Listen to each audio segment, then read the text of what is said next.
Boom. We are live. That's right, folks. We are live and ready to go. The Wrasslin for Life Network is here, and we are back at it again. We are ready to go. We have Smackdown. We have Rampage. We got lots to talk about. We got people fired. We got people in trouble. We got more storylines. What's going to happen with Bray Wyatt? So much going on in the wrestling world. Happy Friday to everyone out there. We're going to run you through 3+ hours of wrestling coverage. And we're not going to do it alone. We got company. So strap in, strap on, and let's go.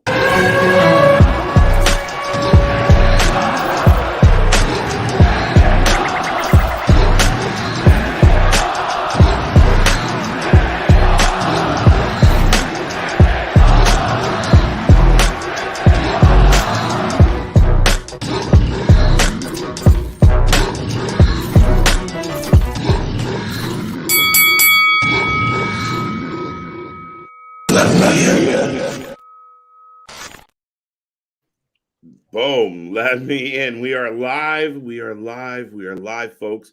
I hope everyone out there is having a wonderful, wonderful Friday night. Your weekend is kicking off right, and you are in the mood for some wrestling. We got lots of it here, as always.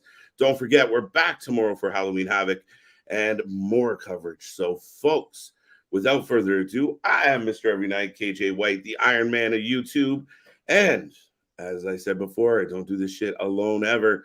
And I am joined by the man, the myth. No, that's the other guy.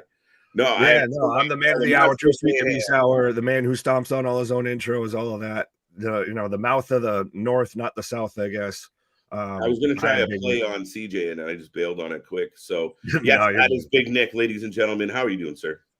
I'm doing wonderful. I'm excited for SmackDown tonight. It's WWE Smackdown has very much become like the A show of the company, I feel.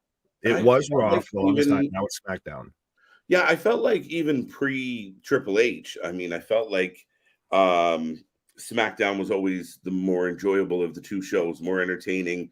Felt like the Fox product was definitely better than what we were getting out of the other products. So, they're the new ones on the block to get WWE programming. USA's always had them, always been the old reliable. You think USA Network, you think WWE, especially Monday Night Raw, probably more than any show that they have. Yeah, absolutely. I mean, it's been highly entertaining. It's going to be a good one tonight. We're getting word that we're going to get Bray Wyatt in some type of backstage segment. You have the card there, I do believe. Yeah, so this is the supposed card for tonight. Can't be confirmed or denied. But this is from Fightful that we're going to get Sheamus versus Solo Sikoa. We're going to get Bray Wyatt in a backstage segment, a Bloodline backstage segment, Liv Morgan versus Sonya Deville, Braun Strowman and Omos having a face-off. Obviously, we've got the Damage Control versus Raquel and Shotzi, the tag title match that was announced. Rey Mysterio versus Ludwig Kaiser. Surprising. And a Logan Paul promo, which, again, we kind of already knew that Logan Paul was going to be on SmackDown tonight. So lots going on now. Right now, it's funny enough, on my TV, I'm getting a replay of the Brock and Lashley brawl. So it's kind of entertaining to kind of relive the chaos that was. And Lashley kind of going over on Brock for once, which was nice to see. Yes, and folks, if you want to hear us talk about, the whole Brock Lesnar, Bobby Lashley booking situation that they've got going on, and why is it happening in Saudi Arabia? Shouldn't this be, a big spotlight premiere match? Is Saudi a big spotlight match? Go ahead and listen to our Let's Rumble podcast that we did just last night. We also had our other brother from another mother, Mr. CJ Brand, on as well, who you might see later tonight, folks. Right. Yeah. Go check out the podcast. We love bringing the Rumble to everybody.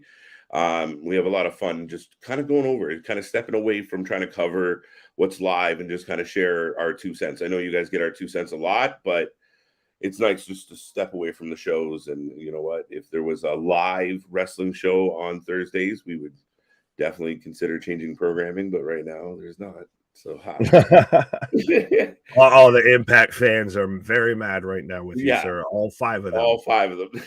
Speaking of Impact fans, Pig Ranger, no need to apologize. Thank you for being here tonight.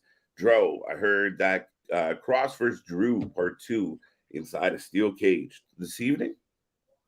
I don't think this evening, but I also don't know how much I want to trust you, Joe, because this man's been talking about The Rock showing up. What?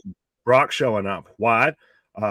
This, that, and the third every night. So, yeah, I don't know, Dro. You're turning into the Meltzer of the chat where we don't know what to believe. So, but yeah, Nick, we're gonna kick it off. Oh wait, 1 second. This is what I want. Hey, Impact fan here. I understand it's not too many people watch Impact. Well, I mean, listen, we used to cover Impact, but it's just the way it worked out number wise. It's a mathematical game some days, and exactly. You know the problem. I mean, last night's episode was taped October 8th. So I mean, you know, there's a gap, and a lot of people know what's going to happen or can figure out what's going to happen. So I mean, when they do their live pay-per-views, we're there. We're there. Right. We're there for the live pay-per-views, the big shows and everything like that. It's the week to week that kind of slipped by because I think you still, through the osmosis of the IWC, you still learn what happened, even if you didn't watch it. Hey, now we're starting off the show big. Osmosis. Right. Went ahead with that, folks. But yeah, no, this is at Crown Jewel. So Cross Drew Part 2 in a steel cage at Crown Jewel. I could see it. Yeah, I could see that. And if they do that, then they're really stacking Crown Jewel. Obviously, they're making it a big live event. Well, and if they've canceled day one, then you get this, you get Survivor Series, and then you get Rumble. That's it. Well, speaking of premium live events, what do you think about them booking December 10th right on top? Oh, that's clearly a shot. You couldn't beat Dynamite, so we'll go after Ring of Honor. You guys want to brag? Let's play a game. Right. Anything you can do, I can do better. Well, we'll see, right? I mean, there's going to be a lot of talk about buy rates and blah, blah, blah, blah, blah, blah. We'll see how that all shakes out. People that are better with numbers than I am can figure that one all out. We'll just sit here and report about it. But the thing with the pay-per-view, I mean, as far as I know, Ring of Honor was booked first, but it was set for a 4:00 start time. Where is it coming from? That I'm not sure, but I almost feel like it was it was recently announced. It was just slightly announced ahead of the because it's a 4:00 show. By the way, I was sorry, Nick. I will let everyone know that the lights are dark. Sheamus is on his way to the ring. The show is starting. If you are just tuning in, we are the Wrasslin for Life Network. That's Big Nick. I'm KJ. You guys are the fans in the chat. We love you for it. So thank you for being here. Keep the chat coming. Let everybody you know we're covering wrestling all night long. We'll be back all weekend long. We got so much to do, so much to cover, and we got so many plans that we just need some more time. Stay patient with us, folks. But lots coming your way. Big things popping, little things stopping, like I've been saying. Up to something season never stops, folks. So absolutely. Like the man said. that on the t-shirt. What? Up to something season never stops. Never stops. There you go. Both teams get at it. Yeah. But absolutely, folks, if you haven't liked already, like the video. If you haven't subscribed already, subscribe to the channel. And if you have subscribed already, tell like 5-10 friends to subscribe to the channel. I'll tell you what, if you really like us and you spend a lot of time hanging out here and getting this wonderful free entertainment on a nightly basis, and you want to do us a solid, just click down below where it says share and just share the link to a couple places, and we'll appreciate you. Absolutely. Be a friend, tell a friend. Absolutely. You're doing your friends a disservice. As a wrestling fan, you're doing other wrestling fans a disservice by not telling them about us. Oh, shit, dude. I got a video. I got the Brawling Brutes right now out in the ring as well. Oh, we just got I'm here. Dude. What? Attention. What?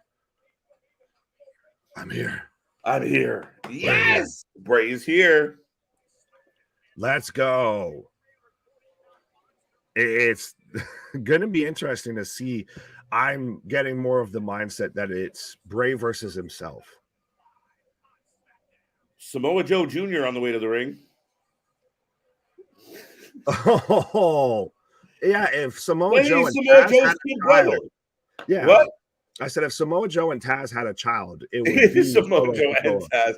Ooh, dude. He's got the whole towel gimmick, I guess. A little bit like Samoa Joe, but also a bit do not tag. visualize a Samoa Joe. Never mind. It would have no neck whatsoever. It'd be the guy from 90 Day. It'd just be an egg. Big Ed. Dumpy. Big Ed. 10 people out there got that joke. But so, folks, we are getting Solo Sikoa versus Sheamus, and we've got all of the Brawling Brutes at ringside, and we're going to have the Usos and Sammy at ringside as well. The Scamo and the Honorary Use, all of that.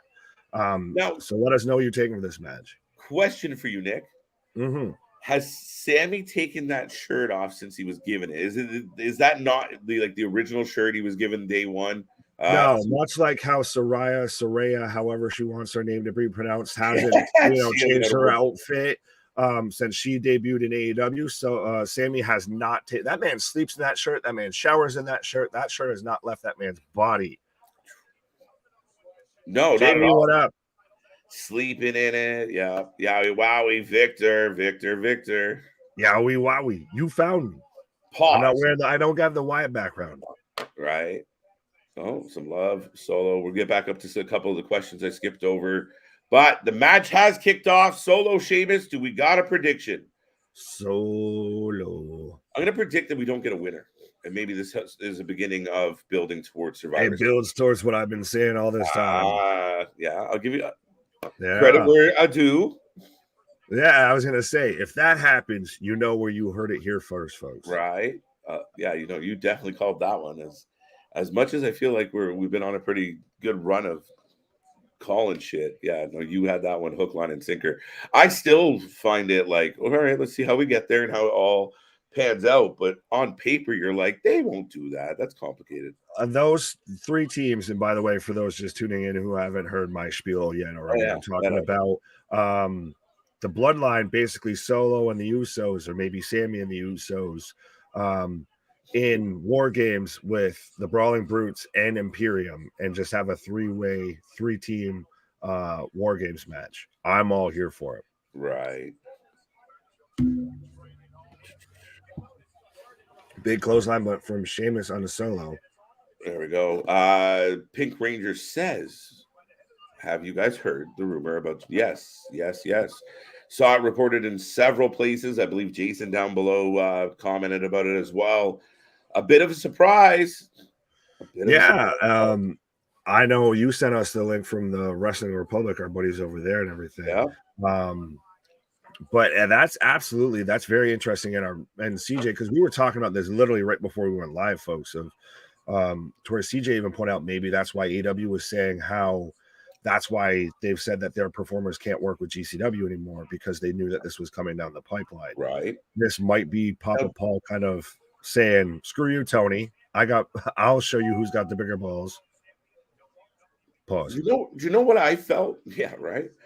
I had that ECW vibe. Remember when the WWF was slipping Paul money?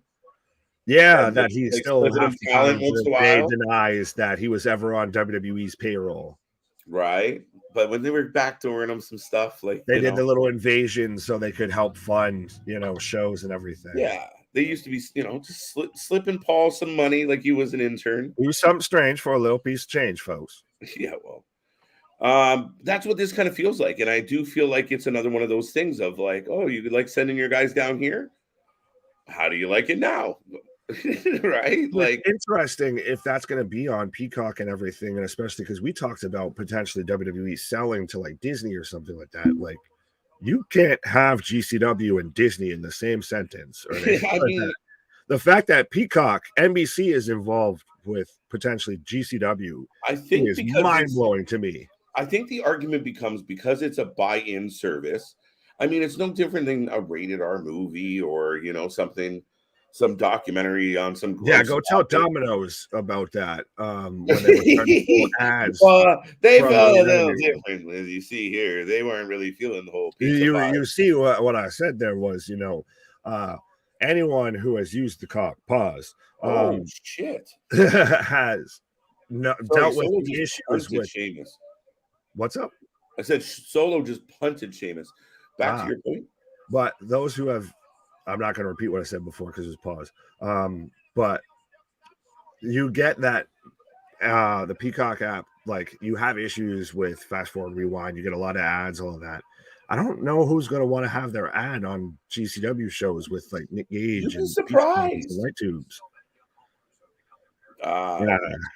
What's up, VHS? AEW should buy MLW or work with MLW. I think I said the WWE should scoop. I know that's how you. How do you get rid of a really annoying lawsuit that doesn't have a whole lot of merit? Just here you go. Just I'll buy you. Shut up, I will own you. That's that would be fantastic. Imagine Jacob Fatu in the Bloodline storyline right now. Imagine Alex Hammerstone on Raw.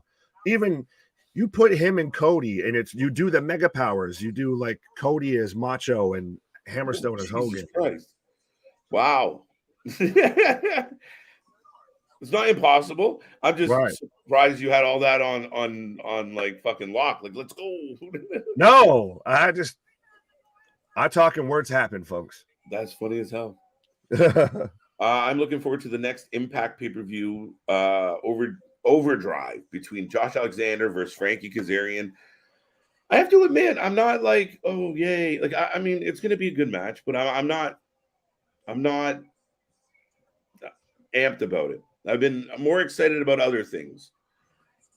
Yeah, that's the thing is right now Impact's kind of getting lost in the dust of even with AEW, as much as we at times, talk down about AEW, it still draws you in. You still want to know everything that's going on. You're still hoping that they can right the ship somehow, some way.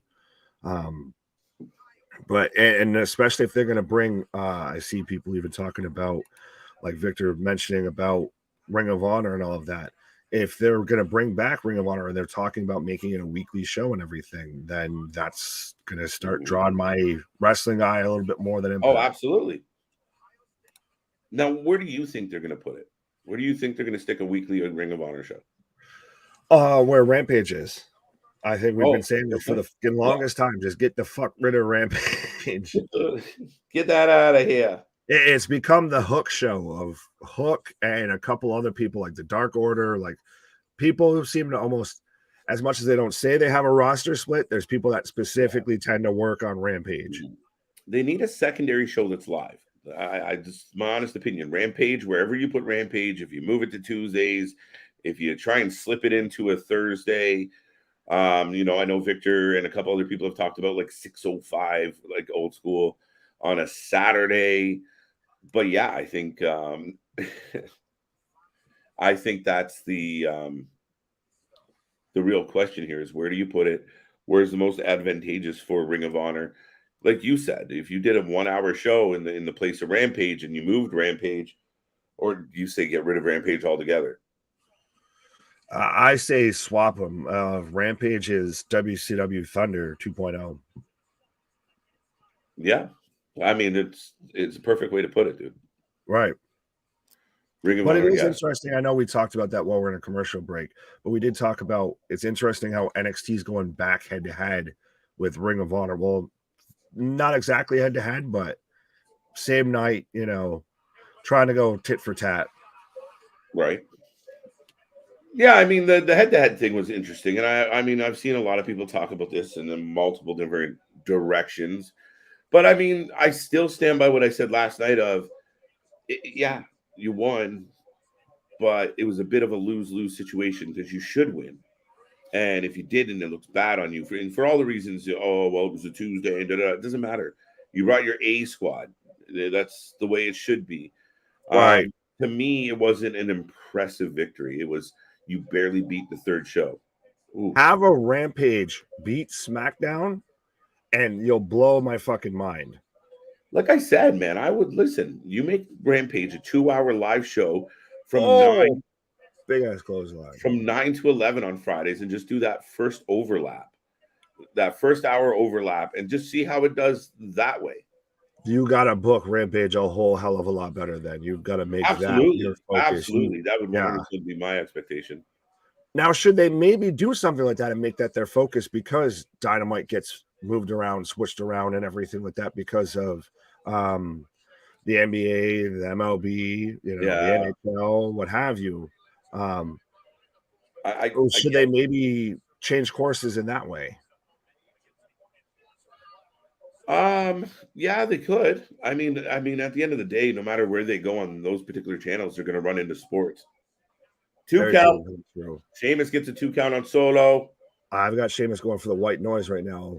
For those who haven't been here before, I tend to be a bit behind KJ when it comes to WWE shows, and when it comes to AEW shows, I'm a bit ahead of him. Yeah, so I just got the 2 count right now. ROH is better off going streaming service. Now, this is something that's been discussed quite a bit, Nick, about the idea that Ring of Honor could go like a, kind of leak it out through a streaming service of some kind. Just no, you don't even need to have a weekly show for that. Just do a streaming service with the ROH video library. Just shut up and take my money with that. That's what they did with like Honor Crew or whatever it was that they had. Ring of Honor had their own little one for a little bit. Yeah. You even saw when they were doing the title match, they still used both men going up top is what I got. Landing. Up. Solo with the Samoan drop off the middle rope. Super Samoan drop. 1, 2, 2 count. I'm curious, David. Oh God! Who are your sources? All Tesla Wrestling, but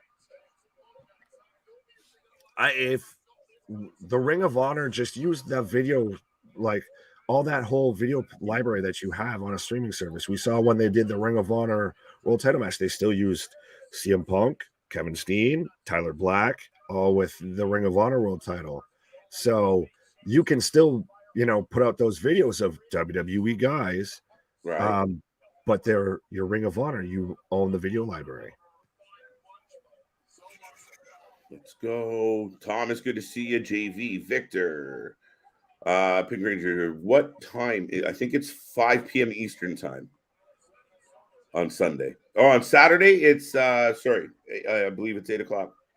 Same time. Yeah, I think it's head-to-head with Halloween Havoc. True story. Moment of Clarity, I believe, is Saturday.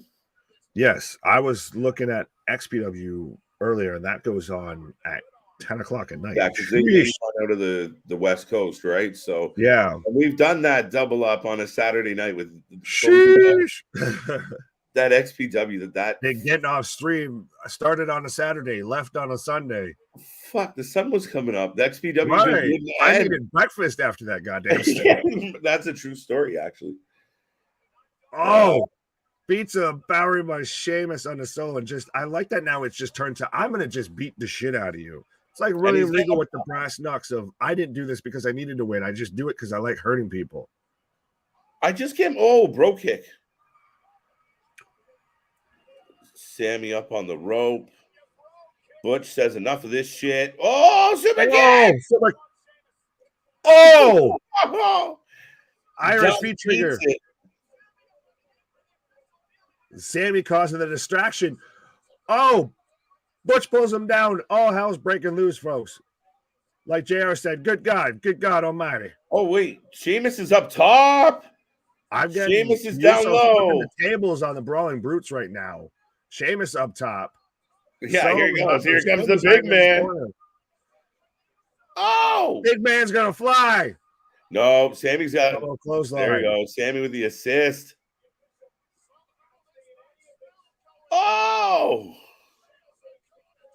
Big right hand from Sheamus. You're right there. Okay, so wait.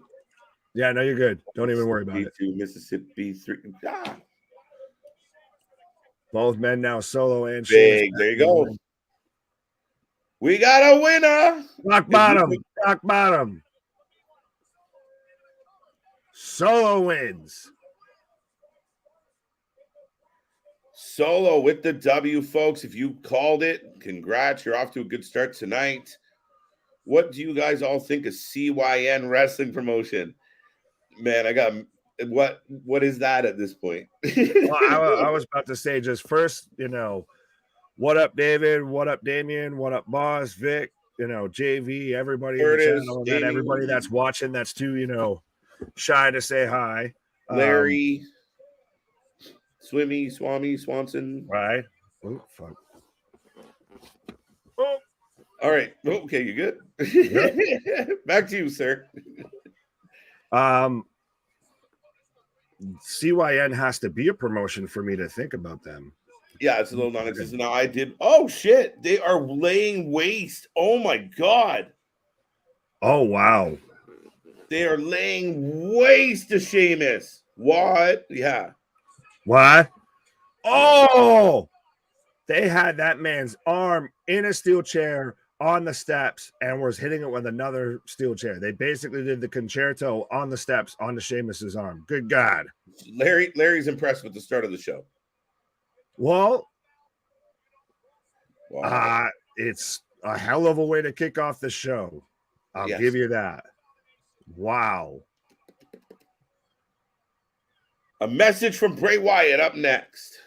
Is it interesting, though, that Sheamus, who's big buddy, yes, but is it interesting that Sheamus, who's big buddies with Triple H, is now taking all of these serious hard bumps and everything? Like, we had that period to where we were worried he might be towards the back end of his career, and now he's taking chops from Gunther till his chest is purple. He's taking, concerto on his arm from the Bloodline. And he's over now. Like all of a sudden, he's a baby face. Yeah, it's the craziest to the thing. Fullest extent. Who would have thunk it if you put a couple guys in the ring and said wrestle, and they do and do it well, that they would get over with the fans? Oh my God, what a concept! Yeah, imagine that, something that they haven't seen in God knows how long. Imagine putting an actual professional wrestling match on in a professional wrestling company. It's amazing that people liked it. Ting. Please call me Larry. All right. What's up? Good start for SmackDown. Let's go. Yeah, folks, we are rolling through another commercial break. I will remind everybody we are the Wrasslin for Life Network. Like, subscribe. We will be back here doing another live stream tomorrow night for Halloween Havoc and God knows what else. Hold on tight. What? We might be here Sunday. We're waiting to see how the card plays out for Sunday, but either way, we'll be back all next week covering all the shows again. November is stacked, and we got so much coming your way. So stay tuned, stay live, and yeah, we're gonna rock through it. So, like I say, always tell everybody you know we are here and we are doing it. I see Travis down below is like, did you see my comment? I've clicked on Travis's comment twice. We just really suck at this, Travis. If you're new here, it takes us a minute. We get there. We click on most. Right. Sorry. But let's see what he says. KJ and Nick, what's going on in wrestling lately? Bray returned, Vince retire, Austin wrestle, Triple H is CEO, Punk buyout, and now WWE's work with GCW. Holy cow. And GCW owner speaks with Sean Rossap. Yeah, see, I'll reread that because that needs a wrestling translator. What's going on? What? On wrestling lately? What? Bray return? What? What? Austin wrestle? What? Triple H CEO? What? Punk buyout? What? No, you cut it off. Right? What? Oh, what? Shit. I forgot that it went away for you too. Right. Pull it up. Where's Travis again? Did we read it all? Yeah, okay, there we go. There we go. Punk buyout. What? And now WWE is working with GCW. What? Holy cow. What? GCW owner. What? Speak with Sean Rossap. What? Fightful. What? Wrestling for Life. What? Like. What? Subscribe. What? What? What? Yes, there we go. We're even. There's all your what's for the night. You burned out your rev limiter with that. There. You spent all your tokens. Hope you got your fix off. Yeah. Yes, Bray Wyatt. No, I think we're just gonna get something. We'll see. I mean, this is they're still taking their time. They're taking their time with this. Do you still think it's a faction? Yes. I think it's him against himself. I think that's part of this. Yes. You can have both. Well, and for those who, I guess, I'll ask it this way: of some people think that the mask, the vignettes, and everything that we've gotten is just somebody else like challenging Bray Wyatt. Who could it be that would live up to that? Like, even if it's Bo, are you really that excited? Well, I mean, it depends on how they do it. Like, I mean, the big excitement was the fact that we got Bray. Now, Right. whoever comes after doesn't have to be, if it's Bo that's kind of stalking Bray in some way, shape, or form, it all depends on how they deliver it. I mean, they've done so well this far. I got optimism that it's going to continue to be compelling and interesting and worth, tuning in for, as it had been when it was just a white fucking rabbit. Oh yeah, well, I mean, they got us hook, line, and sinker with just a white rabbit with literally just QR codes and just chasing, links and um, locations and all of that. So already we're bought in fully. Right now, I'm gonna replay of the Rey Mysterio situation. Now, are you surprised there's no payoff for this whole? Dominic kind of picks on his dad for a couple months and then he just leaves. It's more continuation like we talked about on Rumble. Again, if you haven't checked that out, go ahead and check that out. That it's more just the same old story with Rey Mysterio of like he almost doesn't want to have that feud with Dom, so I'd rather go on the other show. He's now gotten to this point with his career to where he's just the entry level boss. Any sort of fighting game, any sort of video game you've ever played, he's that first level boss that you can kind of beat pretty easily, but you at least feel like you did something. Right now, what if what if Dominic shows up and screws him over during the IC title match? Yeah, fair enough. I give you that one. But then do we really? How it leans towards how much do they really want to do the whole brand split?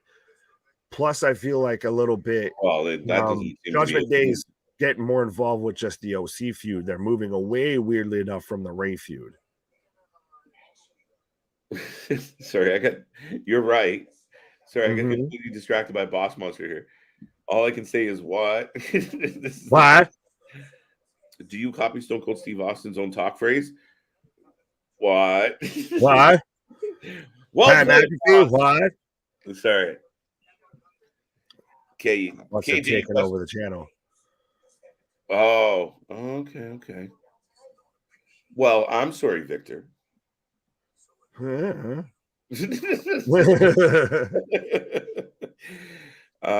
do you think of WWE bringing back King of the Ring in 2023? I dig it, and if they do it properly, it matters. And if it matters, it used to be a nice pole vault for some guys. Right.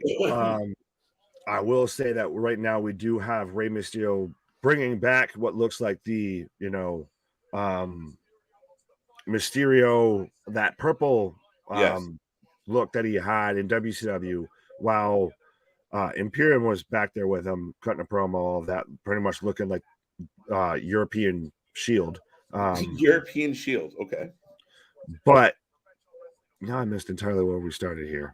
I have no idea. Oh, King of the Ring. Yes.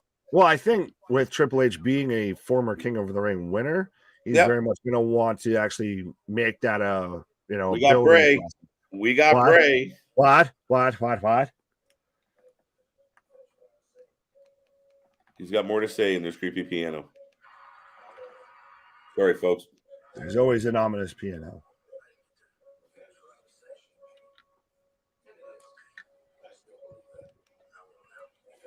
I will now.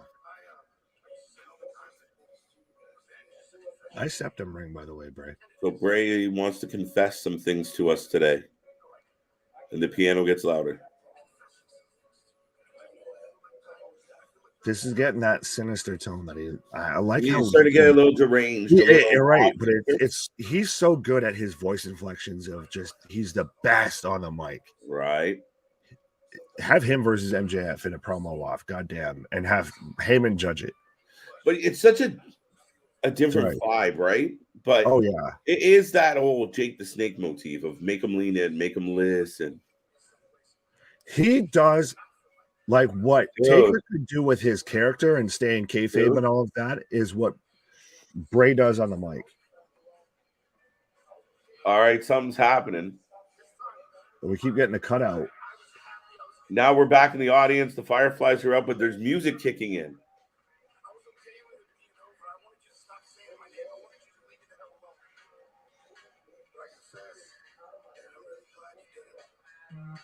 Take this. He's saying, I wanted you to leave me alone, but I'm glad you didn't. Made a Jesus reference. We're getting his theme kicking in. Yeah, I don't. Theme.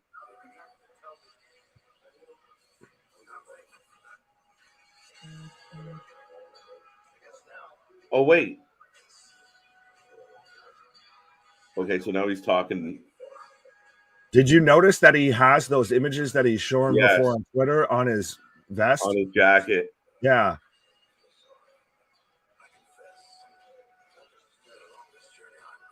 He's just a servant now. Along this journey, I'm going to do horrible things. I go where the circle takes me. And then, okay. And he winks. I go where the circle takes me. Interesting, interesting, interesting. Is it? I'm trying to make sense of it. Everyone's trying to make sense of it. Glitch, welcome back, buddy. And I think you just echoed what Nick is going through and what he said. Same thing. We're all trying to what does this all mean? Now, we're starting to see kind of the not so fluffy Bray Wyatt come to the forefront. Well, it's been a little bit. A lot of people speculated as we've got the Bloodline backstage celebrating. I don't want to talk over this too much, but it's gotten a little bit to where people think that it might just be kind of like a splintered personality. Yes, with Bray. Shattered? Yeah, because it's interesting. I'm just a servant now on this journey. I'm going to do some horrible things, and all of that. Like that, he's just going to seemingly be this mindless D. What up? D. What up? That he's going to just be this kind of mindless, machine, much, I guess, a little bit like the Fiend was taking people out. Yeah, but now it's interesting because now he's making references to he's just a servant, like he's just a puppet. So we see one of the 6 characters of whoever's controlling the ring. And is that The Undertaker? Yeah, well, is it Edge?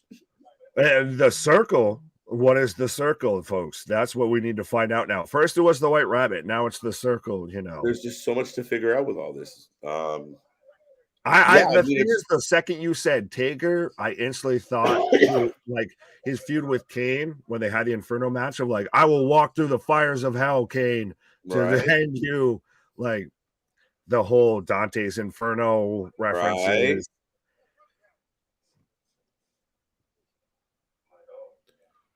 Sammy pissing everybody off again. Or Jay, anyway.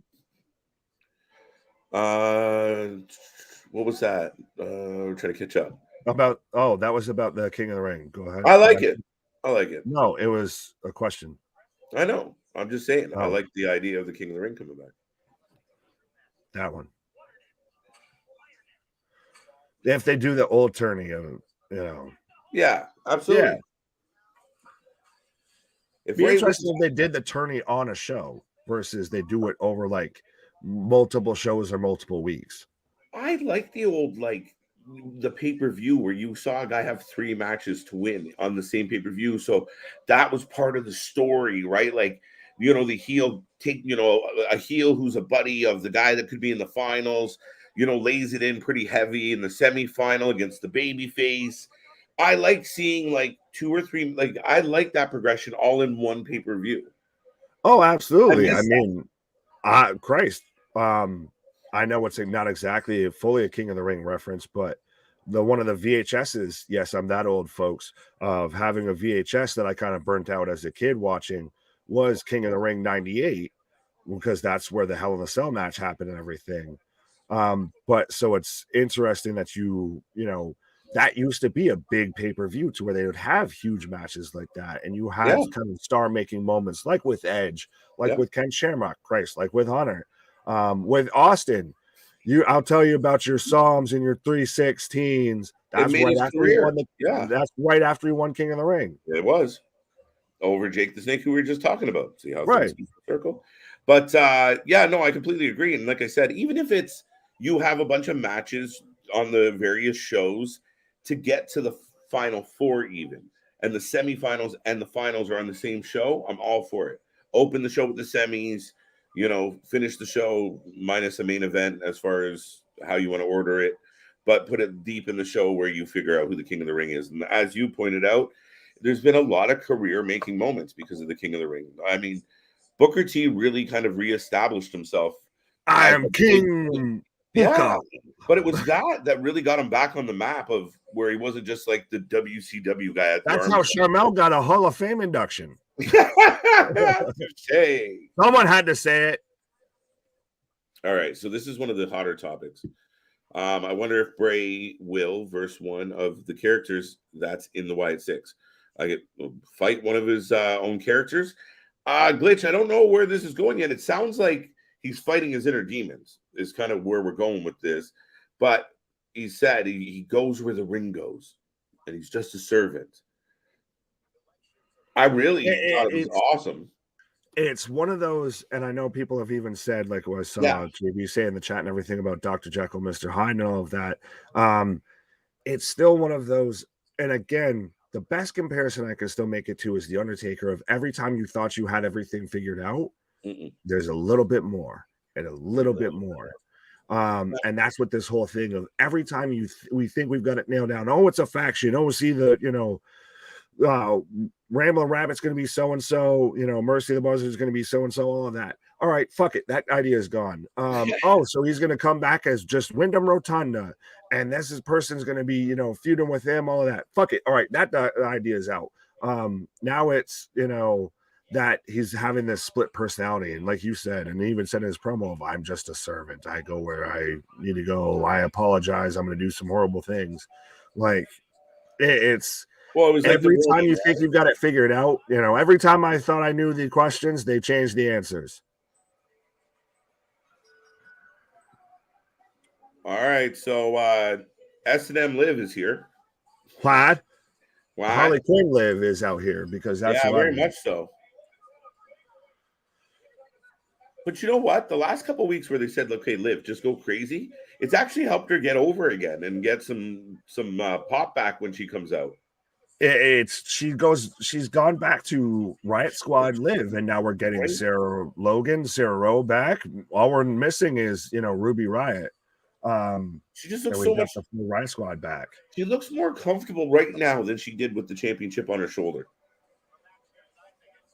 Yeah, honestly. Well, she also is in the new Chucky series and all of that. So she's starting to kind of bubble towards her stars are blooming. Right. What did he mean by semi? Pause.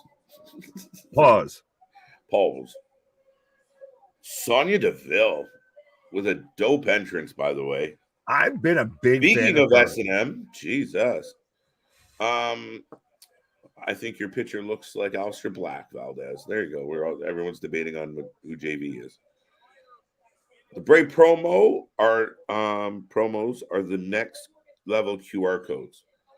I see where you're going with that, Carlos. Now, that doesn't mean we're not going to get some type of hints or clues but now I think we're kind of at that standstill where everyone's kind of paused on it. I think we need a little more intrigue. All right, now we got some cryptic stuff.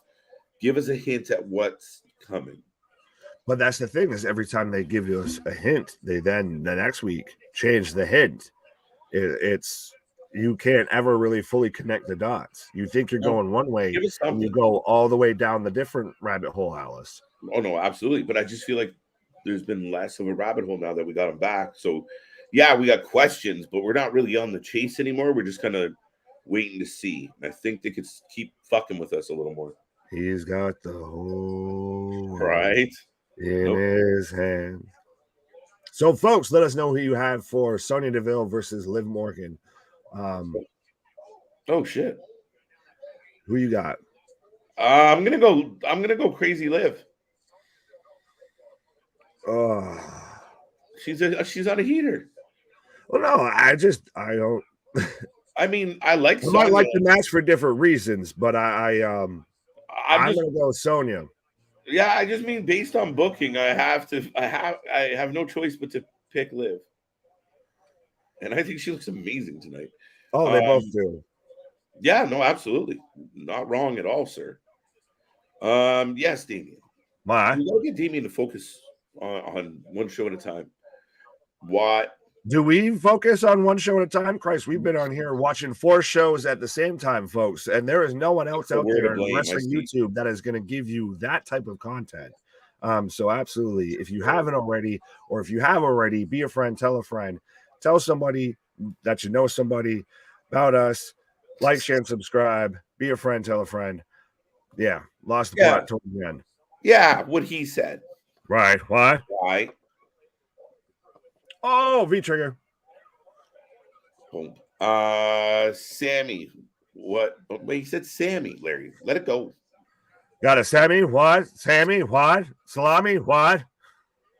Dale's got Liv. Do you guys think Liv Morgan will be a part of the Wyatt 6? Nick doesn't believe there is a Wyatt 6. I don't think there. Well, I think that there is a Wyatt 6. I don't think it's the faction you think it is. I think it's the 6 personalities of Bray, if anything. No, I actually think now, based on tonight, that he's the 6th member of the 6. It's the circle. It's not the Wyatt 6. It's the circle. The faction is the circle. Well, we already had a circle, and it didn't go so well. Well, it depends. Yeah. Well, you had the inner circle. Now we got the outer circle. Outer circle. Now I've normally just been part of the smoke circle. But yeah, man, I think it could potentially be that Bray is one of the 6 puppets to whoever is controlling or is the ring. Now this could be, but M. Night Shyamalan plot twist: the controller the whole time was still also Bray Wyatt. It's Vince McMahon, I'm telling you. Could you fucking imagine? That's the way that Vince comes back. Right?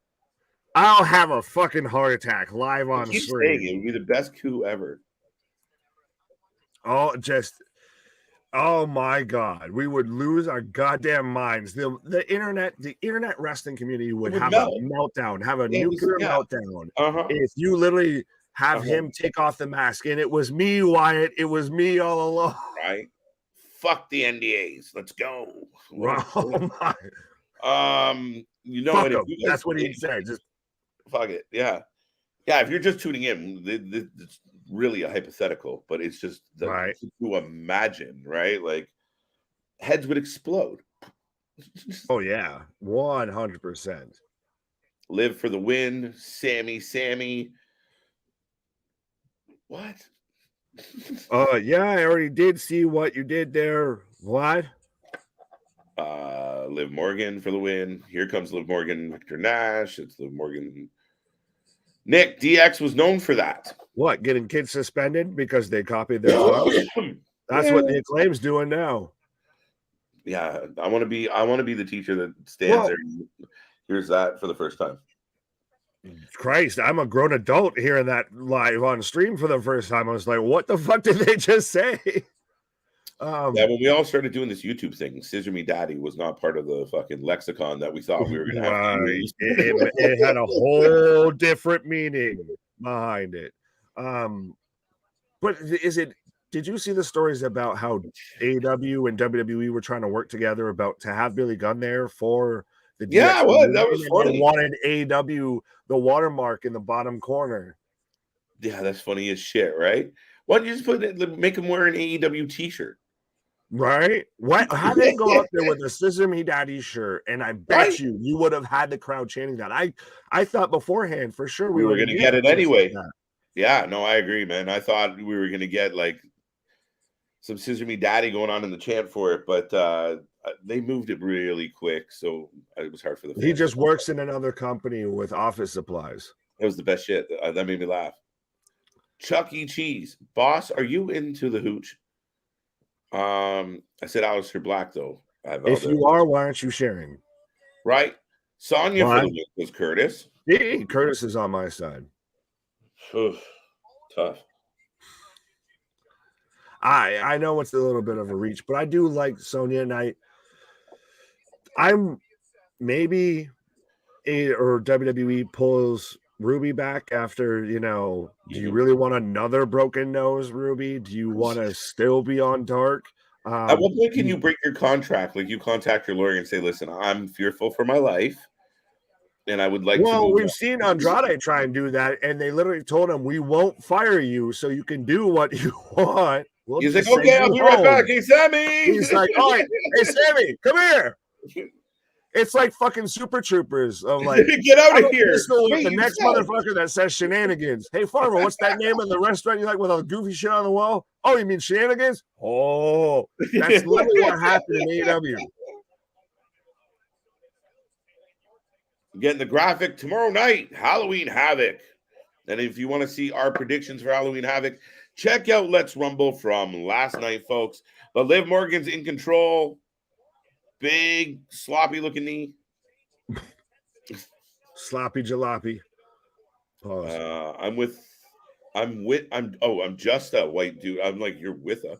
I'm just a white dude with long hair, man. I'm just a regular, everyday, normal guy. Yes, Tatila Liv is wearing Harley Quinn inspired as per usual with her. So could Wyatt or somebody like a Wyatt be her Joker? Oh, that's a whole different topic for another day of that. Everybody that idolizes the Joker and Harley Quinn's relationship type thing, you just are a fan of toxic relationships. Right. Sorry, not sorry. But anyways. Enough said. I could have kept going, but I like having a YouTube channel, and we're talking about wrestling, not DC win Comics. On Tuesday. What? Yes, she did. No. Yes. I don't remember the match. I remember the after segment to where they all had Alba Fire set up with the bat in her and everything, and then like Mandy Rose came out and she managed to pull out, the ultimate Hogan comeback. Wait, I don't know. I think Alba won. Now you're testing our memory. Yeah, right. I like vitamins too much for that. Lead a light. Uh-oh. Slapping the shit out of Liv Morgan. Liv you want to get nuts? Let's get nuts. That's what Liv Morgan's having an angry girlfriend meltdown. Oh. You want to leave me, mother? I'll go. I'll take you and us. Stop yanking the wheel. Right. Almost looks like Harley Quinn. Yes, very much so. It's supposed to. What? Thanks, Dale. Wait, what did Dale? No, okay. Sonya did not win. I didn't think so. I thought so, but felt double count. We were watching two shows at the same time, folks, and honestly, at that point, during MJF, AEW pretty much took most of our attention, and we just get a double count out? Double count out. What the hell? And according to Barrett, Liv has gone berserk. Uncle Howdy is the leader. Well, Victor, who's Uncle Howdy? Is he the father to Sister Abigail? Is that where we're going with this whole goddamn family tree shit? I don't know. But now Liv's got chairs. Has she been possessed by the ghost of Sabu? No, because she hasn't botched that much yet. Oh, shit. There's been no duct tape on a bicep. He hasn't gotten pulled over in the car with RVD, past the Dolce Pond left-hand side. Wrestling has lost its damn mind. We're getting a "We Want Tables" chant during a Liv Morgan session. I'm shocked. I didn't know Liv was part of the Dudley clan, but I mean, I have one small request, Nick. Maybe it's me being a picky old wrestling fan, but can Liv kick Sonya or something once in a while? This lady's been selling for 4 minutes. Just right. Did she die? Like, has she gone into cardiac arrest? Like just at least check on Sonya, those. Like you're right. No, but those used to be some of my favorite moments when the guy was like laying in the corner and they were trying to set something up, but they'd go and throw like the cheeky shot in. Some of those had good pops to them. Oh, well, that for the half the time, that's what The Rock ended up at times being known for, of that little shaky like leg kick, to the head and everything to keep you, sit there for a minute and make it make sense.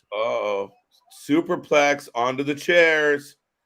Oh, Sonya's onto a fighting. bed of chairs. Folks, if you were in question about WWE being involved in GCW,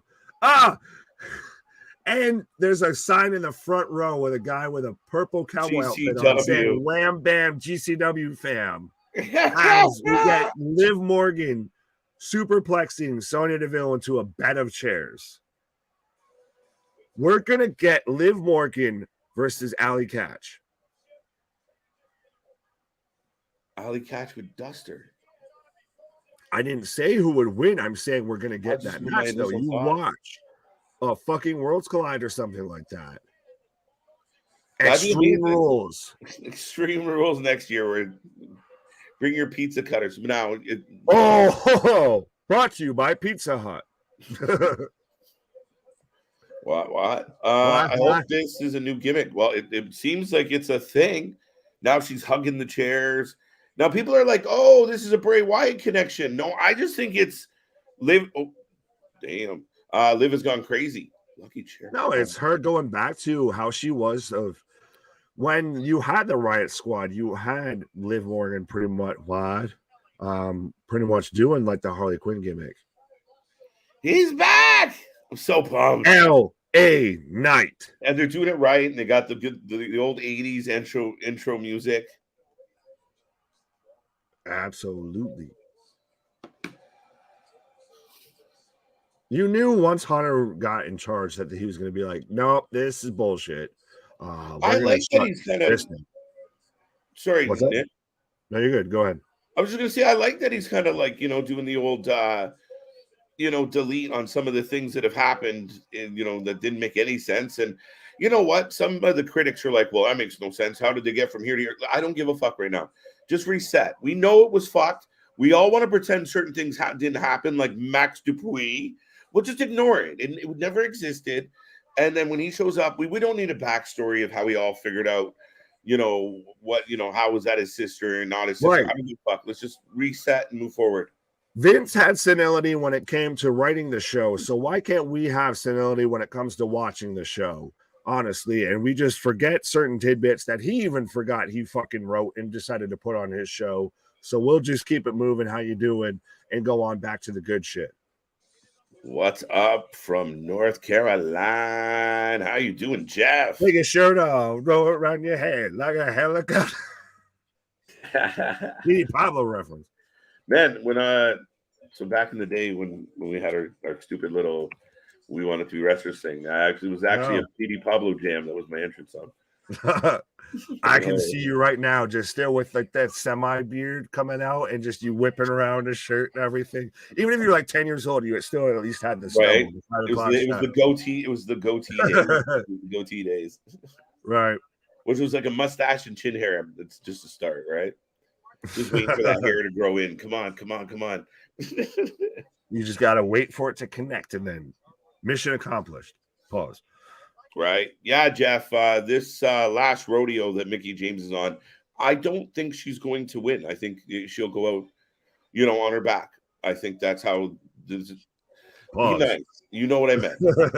Absolutely. I think that she's going to go fully towards WWE. She's going to get there, and then it's going to end it. But you think she's going to move on and go back to the Dubs? Oh, I think her and her hubby are. Her hubby's a Triple H guy too. Monster vs. Giant Sloth.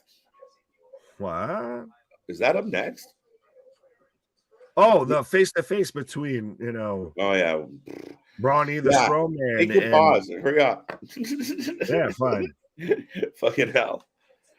LA Knight has to be the happiest guy in WWE getting away from Max Dupree. Yeah, I think there's a long list. I'm sure Elias is thrilled that he's not Ezekiel anymore. He doesn't have to pretend, even though part of that.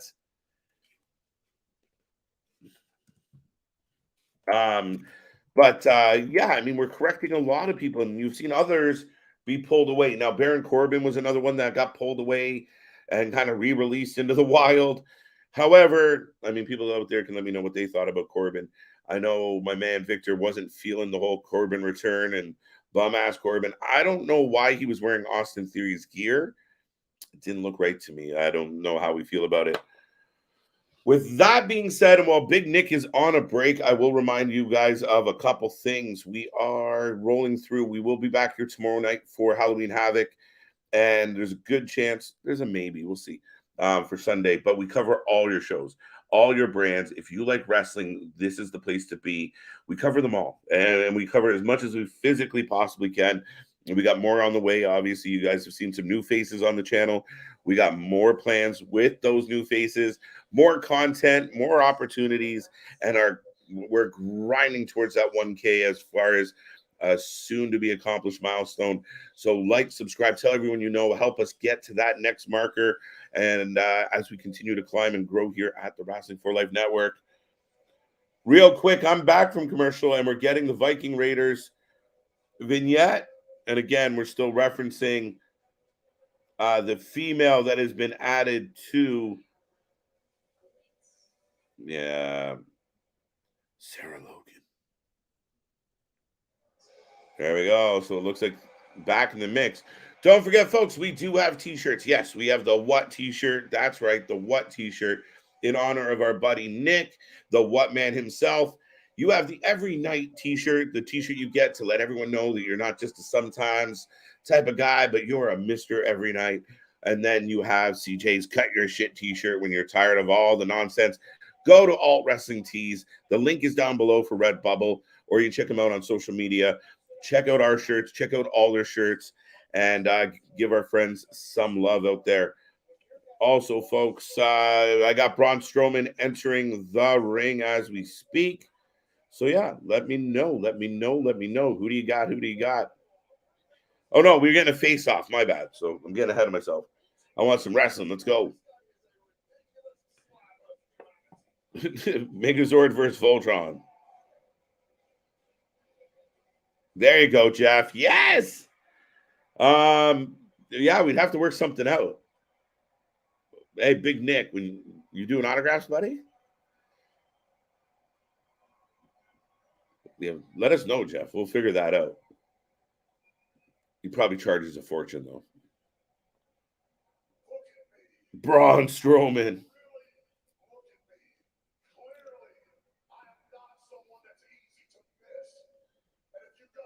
I'd get it if, it can be arranged.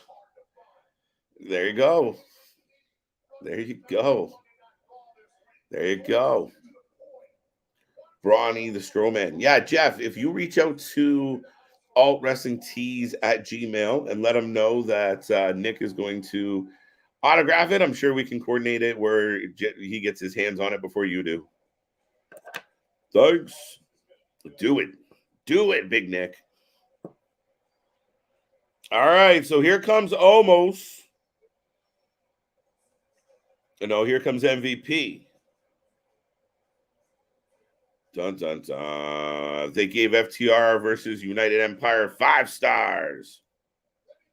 All right, all right.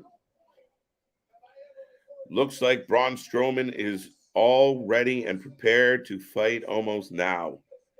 I don't know how I feel about it, folks. Honestly, let's be serious. Can I sign? Can you sign it too? Nick, can I sign your shirt? Yeah, why not? Screw it. You're gonna have to pay extra shipping all the way around, Jeff. Can we just bring the Hurt Business back? I don't care if Omos is in the Hurt Business, but can we just bring him back? Works really well. I used to be prone to strep throat. And okay, thank you, Larry. Thank you. Thanks, Big Nick. Brawny the Strowman. There is no Wyatt faction, y'all. Thinking too hard. Juice says not having it. Could be, could be. So, folks, you're in the chat right now. You're watching at home. Where do you lean? Is there a faction? Is there puppets? Is there something at play? Or is this just Bray versus Inner Bray? Is this the Wyndham Rotunda versus the demons, the hell inside of him, the torture, whatever the tortured soul is that takes control of him and makes him just a servant, makes him have to warn everybody that there will be violence, there will be blood. Probably not blood, but you know what I mean. Who's the White Rabbit? Bo Dallas. What? You heard me. I don't know. I think most people surmise that Bray Wyatt was the White Rabbit, so that's the answer. But is it the answer? Like, why did the mask come up on the screen and talk to Bray?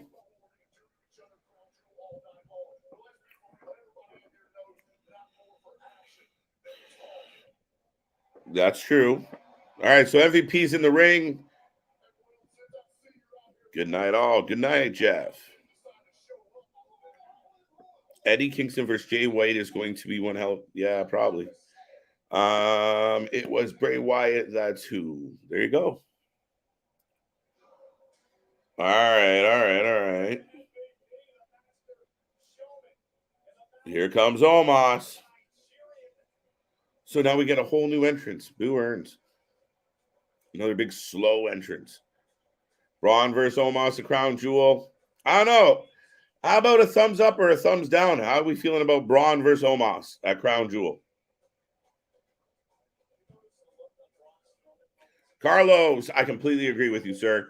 I think the Hurt Business was underutilized. And I mean, what was unfortunate for me was if anybody out there saw the Table for Three, the show they do on the network, or I guess they stream on the Cock, that Table for Three episode with Lashley, and Lashley's talking about the Hurt Business and why it was important to him and what it meant to him. I wanted to see the story play out in the way he kind of envisioned it. And I was all for kind of, it was a really strong message. And I really think his approach to it was very serious. He wanted it to get over. He wanted it to do well. And the fact that it never really kind of came to be, it's disappointing.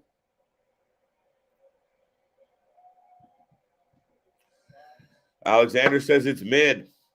Yeah, I'm not thrilled about it. Omos is, what's he got? 6 inches on Braun? Look at this. He's like a head taller than him. Crown Jewel is in for a treat. 4 big beefy men slapping meat. There's lots of big men slapping meat. Oh, shit. Braun takes an ugly bump to the floor. Hey, now. Thumbs up from Damien. I did an MJF, and I said mid. Yes, you did, Alexander. High five. Good job. Almost taller, but not bigger. Yeah, Braun probably outweighs Omos, but Omos is huge. Ouch.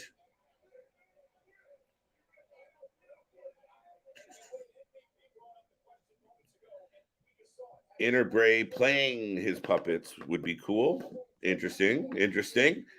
Yeah, I think the crazy part about what's happening with Bray right now is he's saying things, but not really giving the plot away. Still has everyone guessing, still has everybody trying to figure out what's left, what's right. You know, does he have friends? Are they all just, was that one?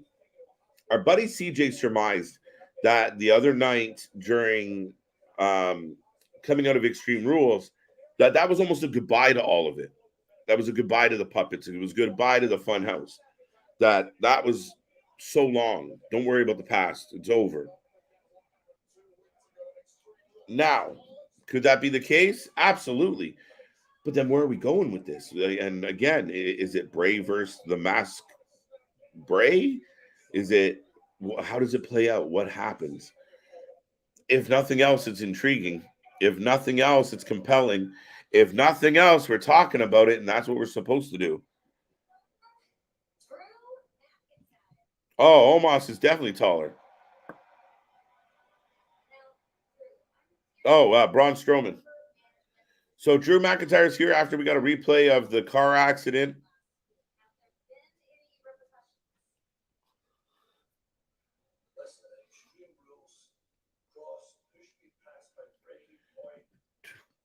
Don't forget, Braun used to be the world's strongest man competitor. Yes, that's true.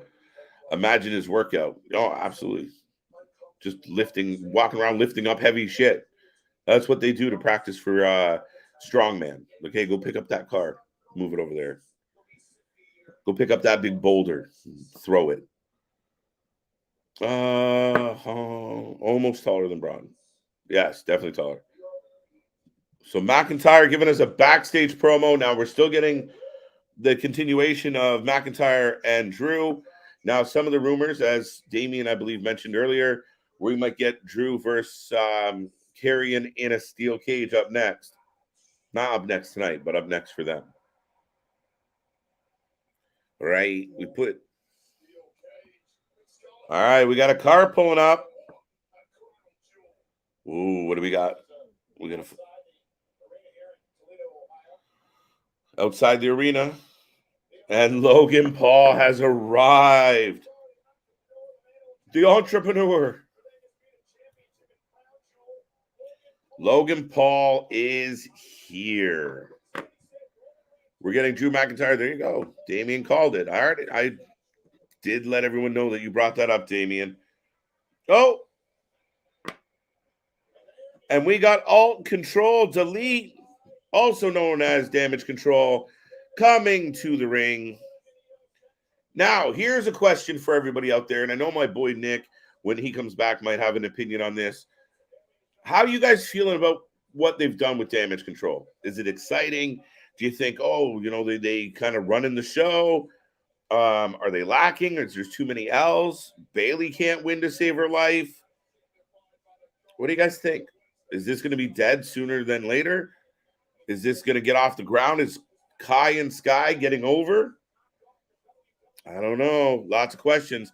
I think we can get more out of Sky for sure. Then I like Dakota. Don't get me wrong. Logan with his energy drink getting a free promo. Oh, for sure, buddy. You know you're going to get tons of that. It's been a popcorn fart. Shoosh. And thank you for the Academy. Trios. What? All right, now here comes Shotzi and Raquel. Smiles McGee.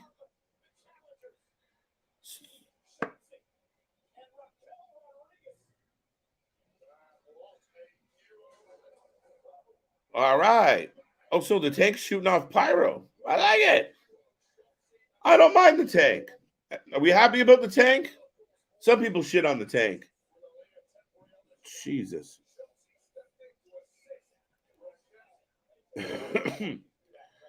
So now we got Raquel wearing a little more of a black attire. Hi, welcome back. Hi. Yeah, just like the tank, I am back. There's a joke in there about shooting off your cannon, but I love you. Excuse me, but I don't have to shoosh for no one. Shoosh! Shoosh! What? Well, if they're all going to argue. That's fine. I'll play mediator to this whole situation. But, folks, we have Kai and Sky coming up, part of Damage Control, or as KJ's called them, Control Delete, taking on Raquel and Shotzi for these women's tag team championships. Let me know who you have for that match. And yes, Juice, shoosh, respectfully. But yes, folks, I guess respectfully send your nitpicks in, pause, for this match that we've got coming up. And I've got a video package right now for Halloween Havoc, and it very much looked like they were teasing Abaddon a little bit of one of the zombies crawling around, looked like her. Very underutilized talent on AEW. But I will take this time while we are in a commercial break and while KJ's in a little pause for the cause to let you know that we are the Wrasslin for Life Network. We are here covering wrestling like nobody else. I almost want to say all day, but sometimes the wrestling doesn't allow it. Sometimes life gets in the way of all of that. But there is nobody out there doing professional wrestling coverage like we are. So absolutely, if you haven't already subscribed to the channel, go ahead and do that. If you have, be a friend, tell a friend, absolutely. And I will take this time also as well to let you know, obviously, we've seen Dynamite move around because of, the MLB playoffs. What? Because of NBA. What? Because of, NHL. What? So if you are going to any of those events, or if you're going to any sort of wrestling event that we've got coming up or anything like that, then absolutely go ahead and use code Wrasslin on, if I can find it, it's not there, but absolutely go ahead and use code Wrasslin just like it is right there in the title on SeatGeek. Save yourself $20 on your first purchase, and there we go. Yes, so absolutely go ahead and use code Wrasslin, as it is covering up my face and everything like that on SeatGeek. Save yourself $20 on your first purchase there. And they also let you get to see your seat and everything right before you buy it, all of that. They let you know if you're getting a good deal, bad deal, all of that. So absolutely be a friend, tell a friend, make sure you're using code Wrasslin whenever you get your tickets to any sort of event that you're going to. And I'm not a financial advisor, but I will say that you could potentially use those $20 to go ahead and get yourself a lovely t-shirt from Alt Wrestling Tees. You can get yourself a lovely what t-shirt. What? I wonder what? Who's that after? What? Christ, at this point, I'm going to get Tourette's from it. But you go ahead and get yourself one of that shirt. You can go ahead and let whoever you feel like you need to know that you about that action, not just sometimes, all the time, every night. You're the every night delight. You're, like Mr. KJ White over there. You are Mr. Every Night or Mrs. Depends on your persuasion. But absolutely, you can go again and get one of those shirts. Or if you just are sick of all the wrestling nonsense, if you're one of those diehard WWE fans or a diehard AEW fan, you just want the other side to just cut the shit. If you want us to cut the shit, go ahead and get yourself a Mr. CJ Brand Cut the Shit t-shirt, because trust me, CJ, especially, I can speak from personal experience, very much tends to keep me in check respectfully, and I appreciate it from a big homie. But go ahead and grab one of those shirts at Alt Wrestling Tees. You can follow them at Instagram, what? You can find them on Redbubble, what? Or you can just Gmail the dude, what? Or Christ, contact me. I'll get you in touch with the guy, what? But absolutely, like again, I said, allegedly, I am not a financial advisor or anything like that, but you can go ahead and get yourself one of those lovely t-shirts at altwrestlingtees.com. But let's get back into some of these comments here. Oh, and we're coming back from commercial break. So if you haven't gotten your nitpick in, respectfully, pause. Send them responsibly.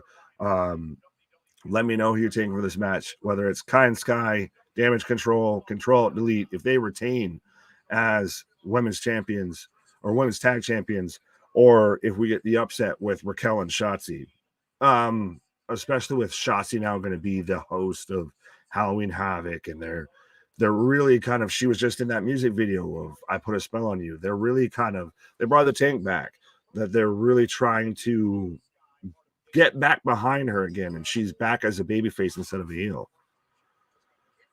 But we're starting off with Io Shirai. I'm not going to keep calling her Io Sky. She's, Io Sky in your books, Io Shirai in your hearts.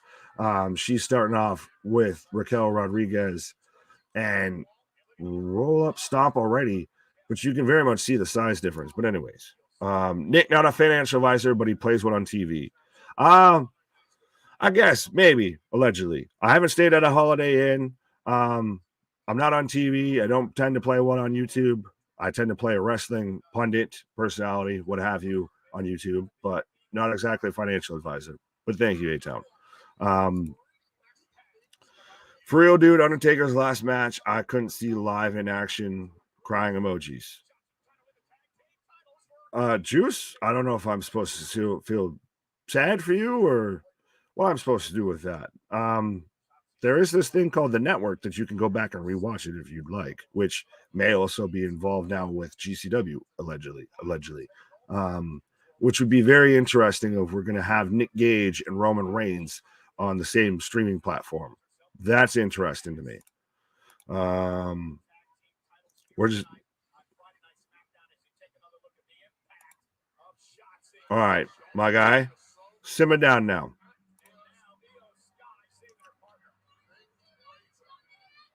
All right, anyways, y'all have fun. Let me try and find something that's not going with that. As we get a tag in right now, Kai and Sky could be a good tag name. Honestly, Carlos, I think that's kind of what the internet wrestling community is kind of giving with them as their nickname. I saw it initially as kind of a meme of obviously the play on, Kai and Tai, but I think it works. It's interesting, and I know KJ asked this before he took his little pause for the cause and everything, but right now I've got both women teaming up on Dakota Kai. But 2 count. But I think that it's been a little false start, a little slow start with Damage Control, and I think it's more if they don't have any other big trio kind of factions or anything like that likewise to compete with. So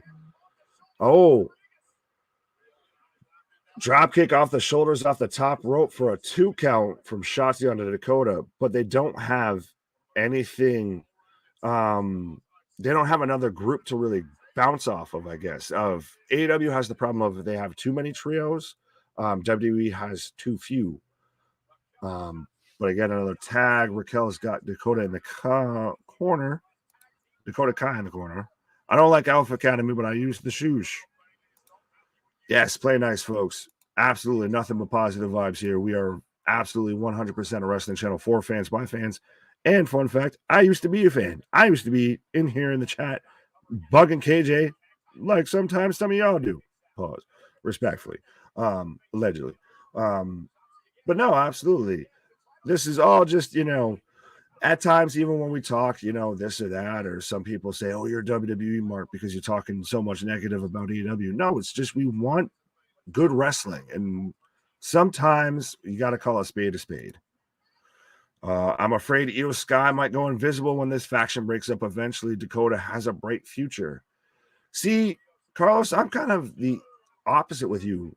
Dropkick off the top rope. I think Io was somebody that was poised to be in top position as we head into a commercial break right now, folks. But I do think, sorry, real quick, little punch. I talk a lot, but I do think that Io was was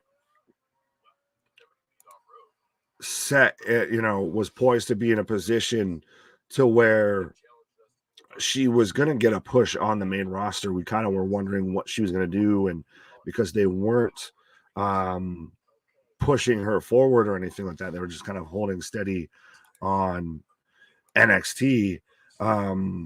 That there was talks about her getting out of her contract. There was, talks about her just riding it out, what have you. Dakota was the one that was actually released and everything. She's the one that, they said thanks, but no thanks. And it's not a knock on Dakota, but I think it's more of they've done well, and especially Hunter's done well with Kairi Sane, with Asuka. You forget that Dakota was in NXT under Hunter for the most part, and she did good, but she wasn't fully at that level, I feel almost. So I do halfway agree with what you're saying, though, of that.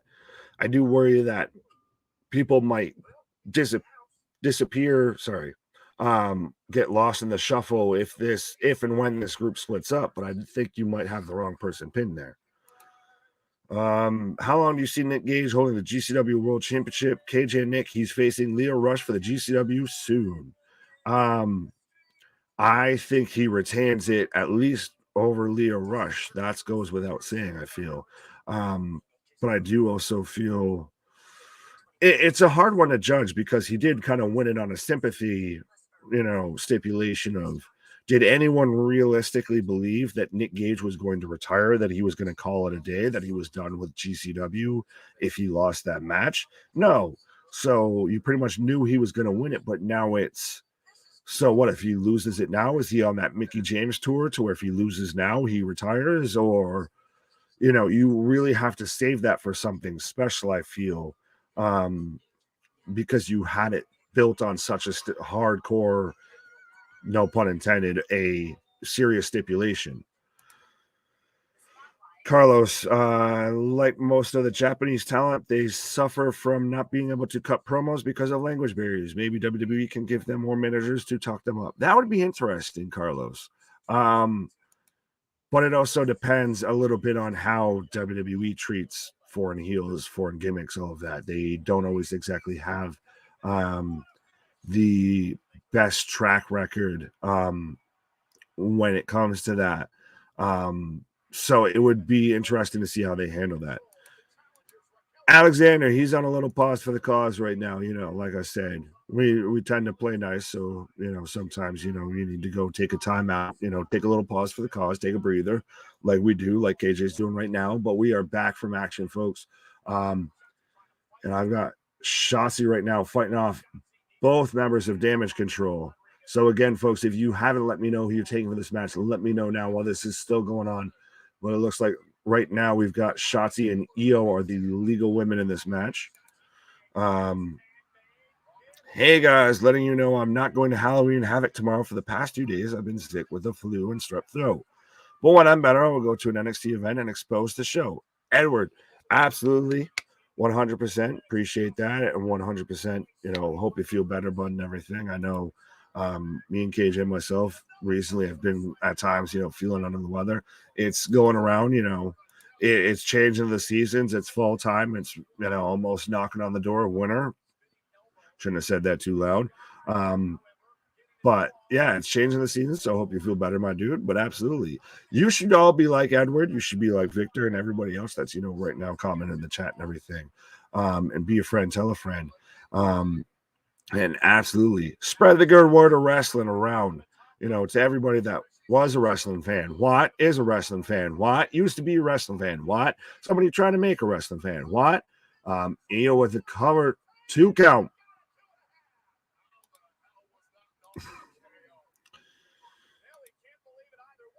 Hey, is this true? Brett Lauderdale, I don't want GCW on TV at all. The game plan is to stay authentic. Well, I haven't heard that, but even then, he wouldn't theoretically be on TV, he'd be on a streaming platform. Io going up, lands on her feet out of the moonsault, eats a clothesline from Raquel. But yeah, it would be you're on a streaming platform. You're not on TV. It's not, like the Paul Heyman of cutting the promo on TNN or anything like that. It would absolutely be more of getting exposure. Yeah, I've seen a lot of people compare it to the deal that WWE has with Progress. And Raquel accidentally breaks up the pinfall by throwing Shotzi or throwing Dakota, onto the pinfall that Shotzi had. You guys are my dudes. Edward, absolutely. And you're our dude. And everybody should be a dude. I'm a dude. She's a dude. We're all dudes. Hey. Absolutely, bud. I would rather Bayley be SmackDown Women's Champion than feuding with Bianca, seeing how that program turned out. Carlos, yes, I do agree as Io goes up to the top rope. I thought that moonsault on the Shotzi. 1, 2, 3 count. And Damage Control picks up the win. Kai and Sky retained as women's tag team champions after Io hits the moonsault on Shotzi Blackheart. But yeah, I thought initially when Bayley came back, when I didn't expect Damage Control, but at least when Bayley came back, she was going to be on SmackDown. I'm surprised she's on Raw, and they're really stacking the deck with the Raw women's roster. So maybe that's going to be more of the focus going forward, I feel, since obviously Roman holds both the titles on SmackDown. Hello, sir. Hey, how's everyone? Hey. How's it going? It goes. That was a decent match. It was good. It's probably the best women's match I've watched all week. Yeah, no, it was a good match. Good pace to it. Io with the big moonsault for the win. Bayley getting involved to help get the W. So, I mean, at least the tag team in Damage Control seems to be handling their own business. Yeah, but it's weird that Raquel's like coddling Shotzi right now of like, we'll get him next time, bud. Question, sir. Mm-hmm. Could this possibly, like with Bayley being on a bit of this losing streak, is this possibly planting the seeds of like Dakota and Io turning on her? Like, we win, you lose, and then it sets up babyface Bayley? Babyface Bayley? It's been a while since we've seen babyface Bayley. It'd be interesting. Speaking of people who are not baby faces, we've got Ronda Rousey backstage right now. What does her shirt say? Rousey Raccoon. Yeah. Nightman is backstage holding the women's championship. I'm still trying to read what her shirt says. It's just a lot of text. There's a lot. Did you see the thing to where she wanted thumbtacks involved in the match with her Yes. and Liv, to where Ronda would have taken a face plant and been face first in the thumbtacks? What? Well, listen, kudos for wanting to do it. Now, some people are going to say she's stupid for wanting to do it, but at least she wanted to up the game, make it interesting. You know, I criticize Ronda all the time because I feel like at times she seems like she doesn't give two flying noodles that she's there. She doesn't give it. She just gives off that aura of like, I don't give a fuck. Mm-hmm. And I could be completely wrong. So, you know, hats off that at least. Oh, wait, we're getting more glitching, dude. What? But it's funny that we've now got the talks about GCW. I'm just getting it right now. We're seeing like images of people, and the owls are there again, and the rabbits there again, and now a skull and a vampire. We're getting a mask like before. Yes, a QR code. Get your phone. Get your phone. Howdy. Oh, hey, we got Howdy. We got Howdy. There's another character. Howdy just said hello. Howdy. That's Howdy. What there's a snake in my boots. What is happening? What? Now I want the QR code. Let's go hunting. All right, folks. I got already Twitter pulled up. Hold on here. Oh, wow. Quick draw McGraw. Oh, I already have it. I at this point now, because of thanks to Bray, I have it as a standard tab open. Nick just walking around. I'll be your Huckleberry. There's a snake in my boots. It all ties in, folks. Right. Who's buzzed in this situation? All right. So Cody's buzzed because he's, fucking Stardust. Reach and a half. Fucking search. All right, folks. We're still with you. We're just kind of looking into things while you're listening. So for those just tuning in, we got another little we had a Bray Wyatt video earlier. Backstage. Prior to that, we had another little creepy mask glitchy thing going on the screen. Now we get a second one. This time's longer. There's imagery. There was different characters, and then at the very end, there's a mask with a mustache, and it says "Howdy." So, this is going off of a Twitter account that I just found. This from 17 seconds ago. The QR code leads you to a psychiatric evaluation of Bray Wyatt. Oh, shit. Here we go. All right. I told you. Hate to say I told you so. But I still think there's other wrestlers involved in this, dude. I don't think the two. Yeah, the Fiend, Husky Harris, cult leader Bray. Yeah, but I think that even if they are variations of Bray, I think they could still be kind of played by people, represented by people. And I do think that there's they're not exclusive. I think we both can get our happy ending on this one. Pause. So yes, I'm seeing at least a couple other people. So unless I'm caught up in some fan fiction or whatever, but so there is the QR code takes you to a psychological evaluation of Bray Wyatt. Date of birth May 29th, 1987. Client ID, unless this might play into something. The client ID is 855-211-1333. Bet you that might be a phone number. If somebody calls that, I bet you it might be like what call. Or what if it's coordinates again? What if it's launch? Maybe it could be. For fuck's sake, we had coordinates that led us to Corbin, Kentucky, and also a giant pink rabbit in Italy. So God knows at this point. Oh shit! He ain't fucking around though. Difficulty showing remorse or empathy. Oh wait, I skipped a part where you were gonna say.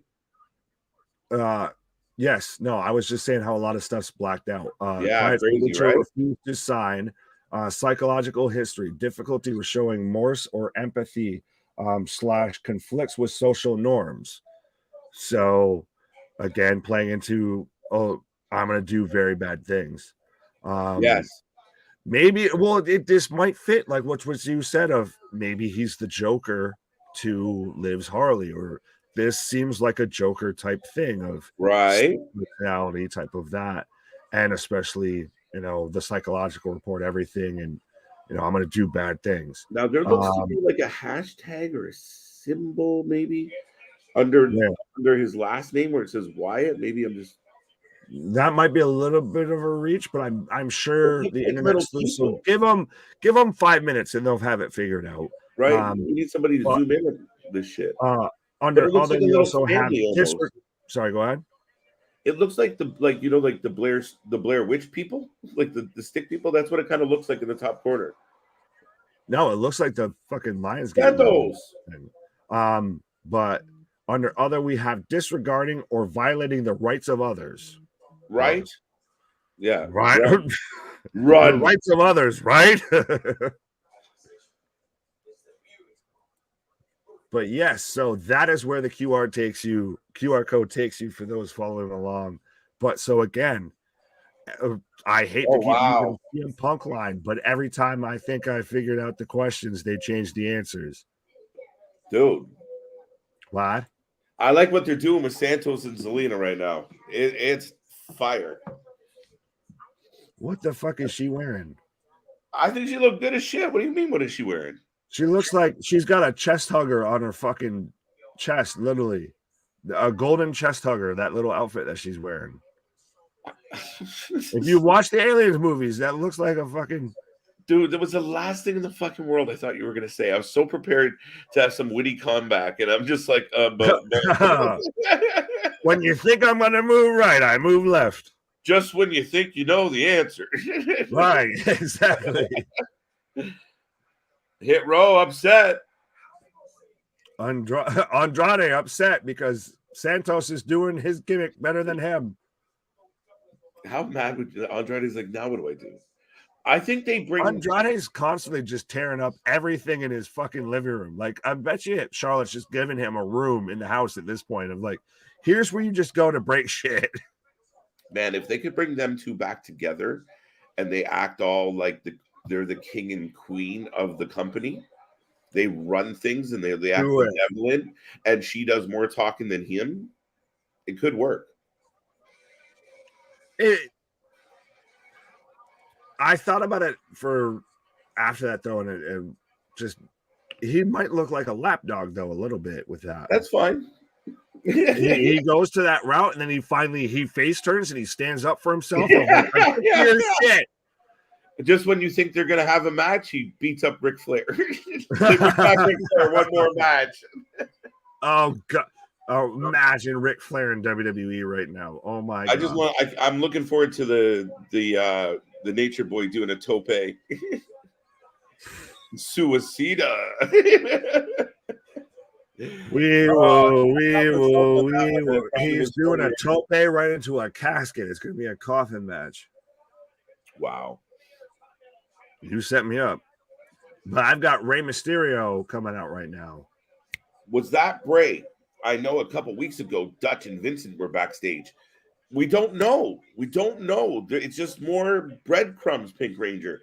Like, it literally is, the whodunit, and it still goes. And I like that they're still playing with the QR codes, and people now are going to be investigating all the details and breaking all this shit down. And, they're going to search and they're going to find that some serial killer somewhere had a similar diagnosis, and it's going to be crazy shit. Maybe it's not his real birthday and it's actually, National fucking White Rabbit Day or some shit. I don't know. Oh, for crying out loud. I like it. A big giant rabbit in Italy. Not anything's possible. I've been on this planet. I think very much that this is going to be it's Bray versus Bray. It's the multiple personalities, the multiple facets. It's Bray's that talented that he can do all of this. He's the Eddie Murphy of wrestling. Little bit. I was going to say Tyler Perry, but that might be more. Okay, fair enough. But yeah, okay, go for the younger generation. Fair enough. Well, he did do Sister Abigail too. It was terrible, but he did do Sister Abigail. So right now, Rey Mysterio's in the ring, Imperium's on the way out. One of my favorite entrances on all of wrestling. And they're coming to the ring, 3 large. Let us know your predictions in the chat. If you haven't been here before, send in your Nick pick, your prediction for this match.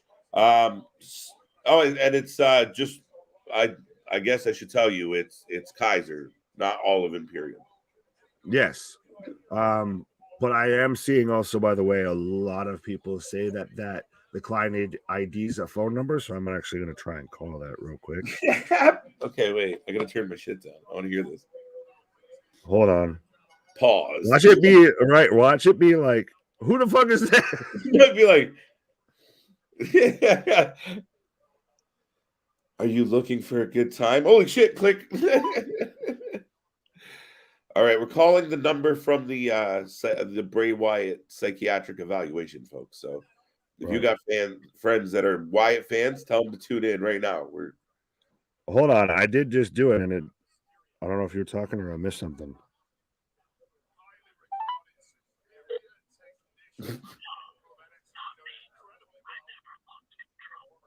What is that saying? That's creepy shit, dude. It's saying, help me, I never wanted trouble. That's creepy shit. So, folks, if you phone the number on the psychiatric evaluation that you get from the QR code, it says what, Nick? Help me, I never wanted trouble. I almost want to see if there's a way. Oh, sorry. If there's a. Well, I'm trying to see if I can get it louder so everybody can actually hear it. Dude, that from what I could hear, it sounds creepy as shit.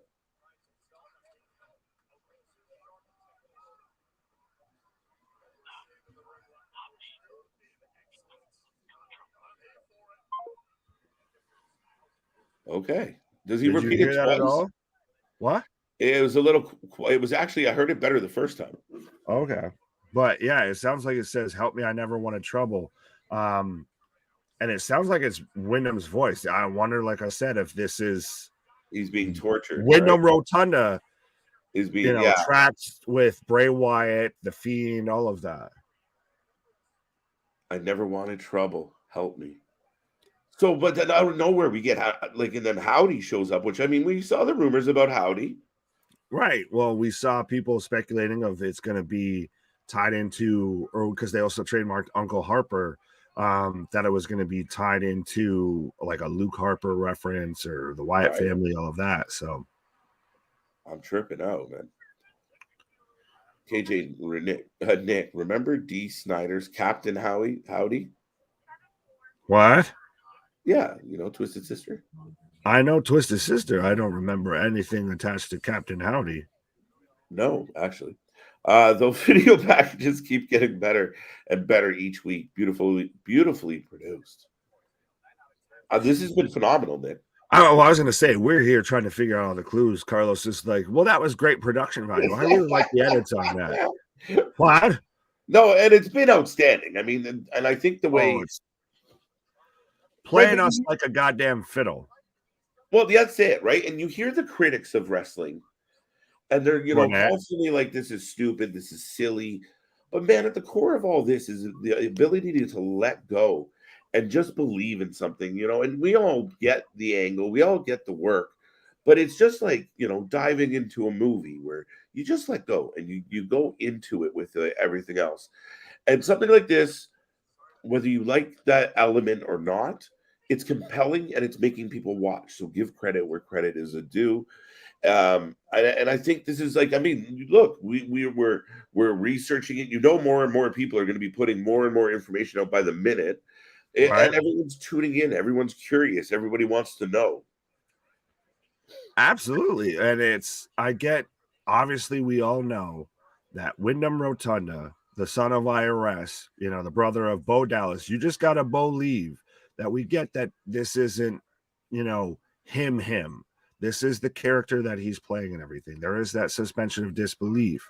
But it's, again, for fuck's sake, if you can get behind The Undertaker, who was a living zombie that kicked people's asses, you can get behind a spooky, mentally unstable guy, for fuck's sake. Yeah. So, I mean, we buried Undertaker on live TV across the world and buried him. And literally then he came back and wrestled later.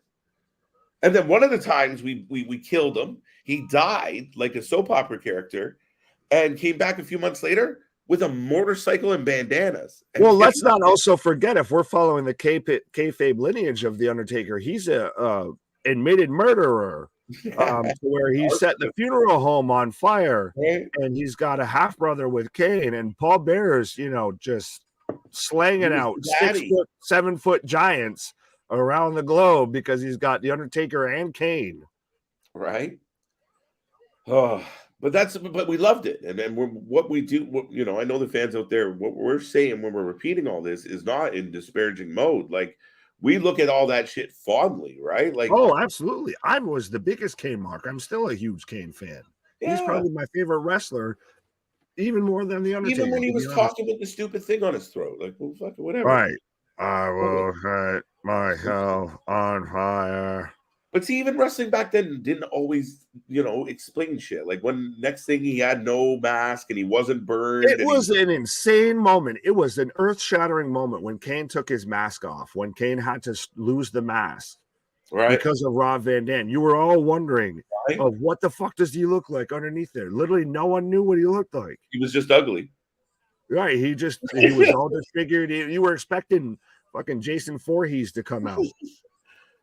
Yeah, they couldn't give him a little bit of makeup or something. No, it was just, it was just Kane's face. Sorry, Glenn. Right. Now, I like this point by Randy about the hat being like rotunda, blackjack. Oh, Blackjack Mulligan. That's Uncle Howdy, right? So it's just blackjack. Right, so reference a kickback to his. Now, who in his family passed away not that long ago? No, it was a family friend. Yeah, who was it? Oh Christ, you're gonna have to make. Yeah, I don't remember. But go through it, but yeah, it was a close personal friend. On top of obviously Brody Lee. Well, people at first were like, "Well, he means." Because it was Brody Lee and Luke Harper. I was like, that's not what he meant. No.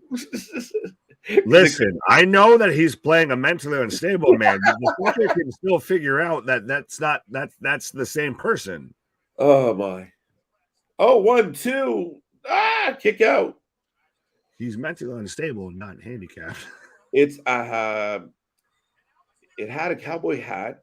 And it's the same as Mike Rotunda, baby father, Brave Father, baby father. Brave Father wore back his back then as Captain Mike. I can't read, I promise. No, you're good. I'm just now thinking of Captain Ron with fucking Kurt Russell. We're all over the place. I like the tie-in, and obviously Bray's got a very historic family. And I mean, imagine having the name Wyndham Rotunda. You're just like, you are wrestling royalty. Or you're just round. Rotund. Fair enough. Right. Oh, but again, I guess we haven't even given our predictions as we've been on the Bray train. But Rey Mysterio wins this. And Gunther slaps the shit out of yeah, I'd halfway agree with you. Yeah, I kind of have to. Go ahead.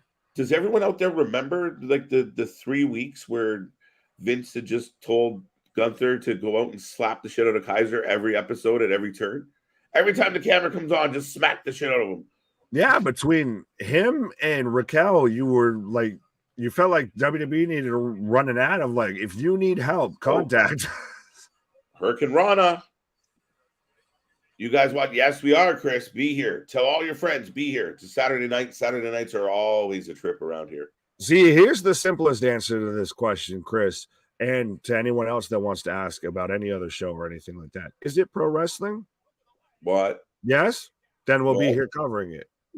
Point blank period. Point blank period.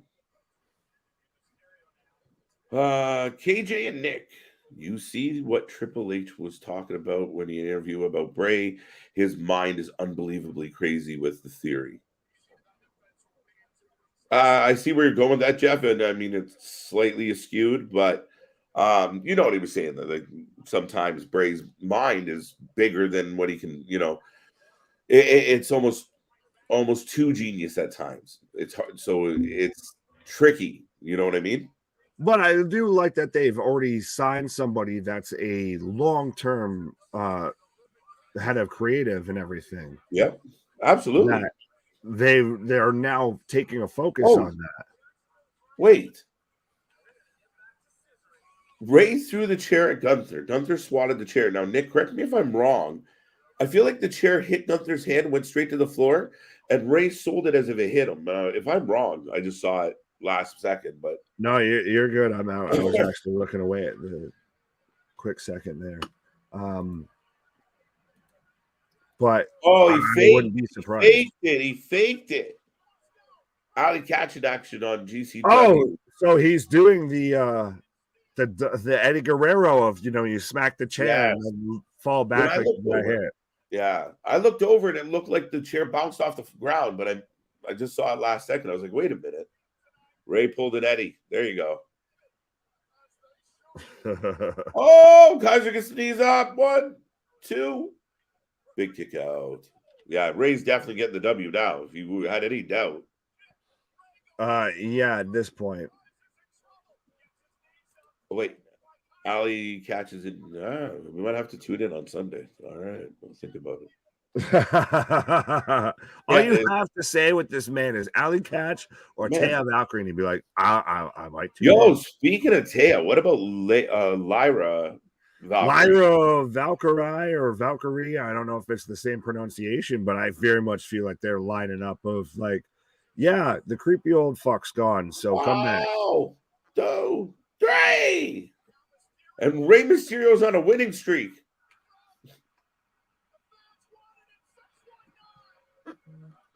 Boom, boom, boom, boom. All right, Nick, this one's for you, buddy.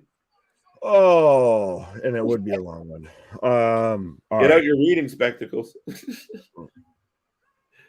Nick, can you explain to me why the Wrestling Observer did a cool book or the year this year? Did the year this year what? Instead of giving the full credit to Ryan Ward, instead of splitting it with Triple H and Ryan. What? Anthony, can you explain to me what the fuck that comment was supposed to say? Because I really don't know, to be honest. Respectfully, Ray pulling Eddie. Yeah. Here comes Logan Paul waltzing down, and I mean, dude, the night is flying by. We're almost at the end. We're in the back. We're in the last 15 minutes here. Yeah, man, it's clicking down. So, folks, do remember at the top of the hour, we flip over and we continue going. Don't leave. Don't go anywhere. Even if SmackDown's still going, we'll still pull up Rampage. We got Rampage up next. We've covered not 1, what, 2, what, 3, what, 4, what. I think Christ even almost 5, what shows at the same time, folks. So absolutely, this is where you want to be for all of your pro wrestling coverage, whether it be AEW, GCW, XPW, NWA, AEW, you name it, whatever sort of 3-letter acronym you can come up with for a wrestling promotion, even sometimes maybe 4. We're here covering it live in full effect. Oh, thank you, Nick. And I completely agree with Nick's folks. Like, subscribe, join the family. But I called the number and it says, help me, I never lost control. Help me, we never lost control. All right. Well, I was doing it on air. So if I really want to, listen intently, I guess I got to take a little pause for the cause here, if that's cool. All right, bro. All right. Okay, Nick's going to go investigate. Inspector Gadget. Pause. Crown Jewel, please come and go so I don't have to keep seeing Logan Paul, please. Carlos, not a fan. How about everybody else out there? How are you guys feeling about this angle? Logan Paul, Roman Reigns kind of gets dropped in on us. Are they doing a good job building this up? Or are we getting excited about, oh, shit, this match could be good? What is our feeling? What about BCW? Maybe. Never say never. I mean, we did Battleground. Do just about everything. Everything, Larry. It's just we do it at a different level. But that being said, we are in a commercial break. So let us know, folks. Don't be shy out there. Don't be quiet. How are you feeling about the Logan Paul situation? I think Theory could catch. Yeah, now this is an interesting dynamic for me because it's actually the best move for the Money in the Bank with Theory. It's not bad, but it's just, to me, it's the wrong move. You went public and you said, that's our developmental brand. So if a guy wins a title, does he really want to cash in on the development? Like, does he want to demote himself to be champion? Wouldn't the aspirations always be higher? Shouldn't you always move the needle upward, not, and I know people are going to say, well, whatever, but realistically, like I said, it's publicly said that this is the developmental brand.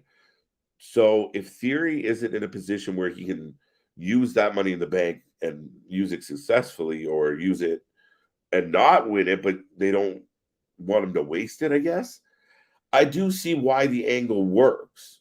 So I hate criticizing it.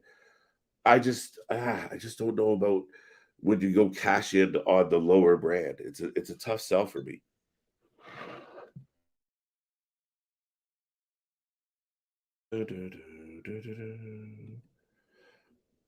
I think Logan Paul versus Roman will be a good match, but I don't care for Logan's mic work. I don't like Logan as a baby face. I think that was an interesting choice. Ronda Rousey doing an open challenge next week. Logan Paul should have stayed home and off TV. But I think he's good. I think there's money to be made with Logan Paul. He does have a big fan base. He can talk. I think he's better as it being just as naturally kind of what we've seen before with him, where he can be a real kind of prick. And I think that's okay. I think that's where you go with it. You let him kind of be that guy with the attitude. And trying to be a baby face is a tough sell for me. Him and his brother play heels perfectly. But I think there's something there with Logan Paul. And he seems to take it seriously and want to be able to do some things in there. I think he was miles better than Bad Bunny. Ronda says Logan Paul should win both titles at Crown Jewel. There you go. Dun, dun, dun. Ronda says a lot of shit, though. Logan Paul should remain online, not in line for Roman. Well, he's not really in line. Does anybody really think? I know some people out there surmise, like, well, he's got a big following. Wouldn't it be a big deal to give it to him? They're not going to do that. No. Roman Reigns is on one of the most historic championship runs of all time, and probably the best run of the last 20 years. He is on fire, and love him or hate him, you can't argue with the run he's had. He's done outstanding. He's compelling. He's interesting. A lot of his matchups have been good. I don't know what more you want. The guy's at top of his game. So Logan Paul being the guy that undoes all this, I can't see it happening.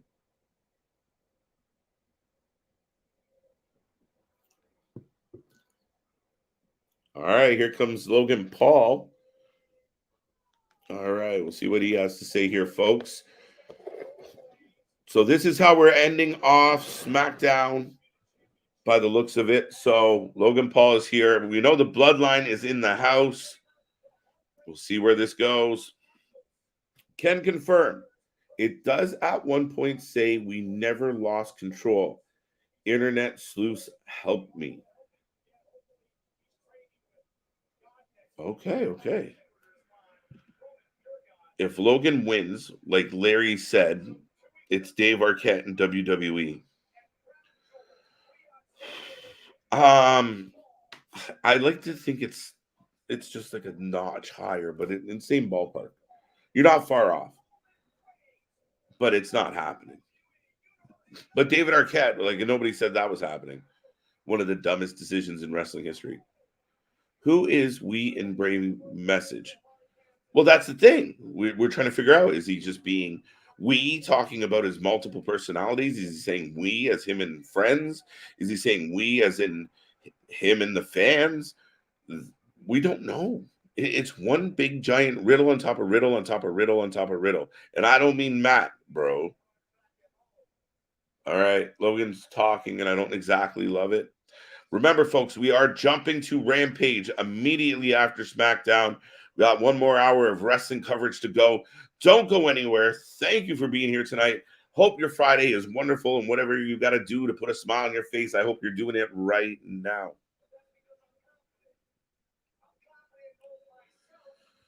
Okay, so Logan Paul's confident because it seems that the wrestling media doesn't want to give him full credit because he's the only African-American booker in the sport right now. I feel like, Anthony, I missed part of that question. Ryan Ward. Okay. Anyway, we'll get back to something like that in a bit, Anthony. Just now, again, let's talk about Roman Reigns. Where are we at with him? Is he ready to lose the title? Is he going to continue to hold that title all the way to Mania? What do we think, folks?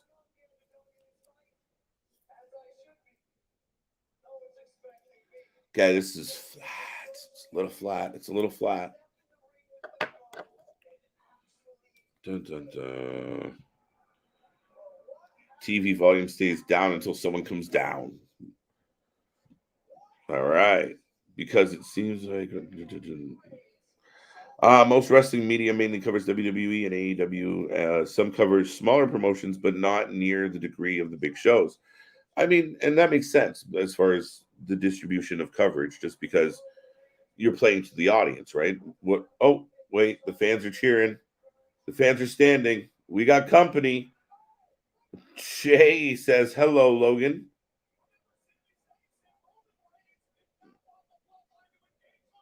All right, so Sammy said, Alexander, Nick called the number. I think Edward called the number. We've narrowed it down to a couple things that were said. But right now, Jey Uso is giving up, beating to Logan Paul. Now remember, he did not want to engage Logan, so Jay's in trouble. Yeah, I don't know how they're going to get a belt off him, Larry. I don't know how they're going to do it. I really don't. Oh.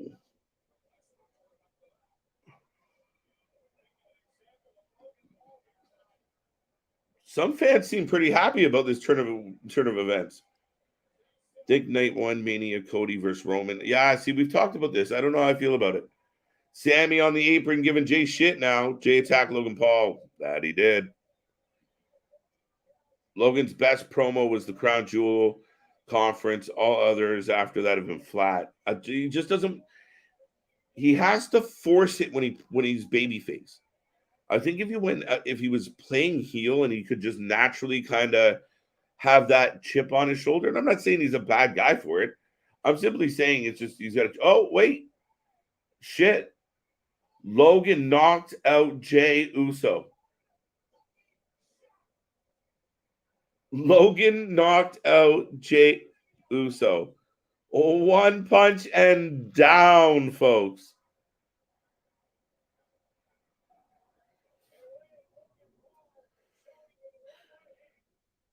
Sammy is Jay's new daddy, is what one of the signs say. All right, so Logan Paul walking out, Sammy on the apron, shocked, and Jey Uso seeing stars, folks. What do you got? What do you got? Don't forget, get your ratings in for SmackDown. When we flip over to Rampage, we will definitely get to your ratings. So don't forget, get your ratings in. Out of 10, what did you think of tonight's show?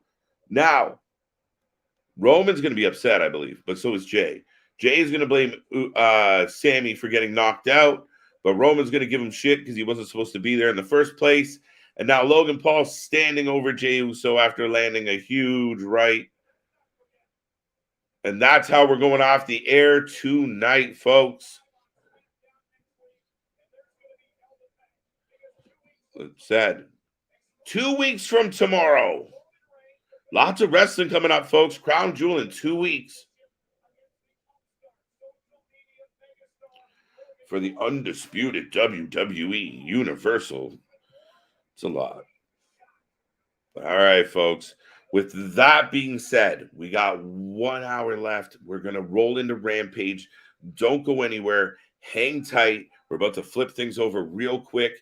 Give us your ratings on SmackDown out of 10. We're going to have a lot of fun. Let's go. Oh, wait. I hit the wrong button. Right, let's try it again. Let's go. Put that in the blooper reel.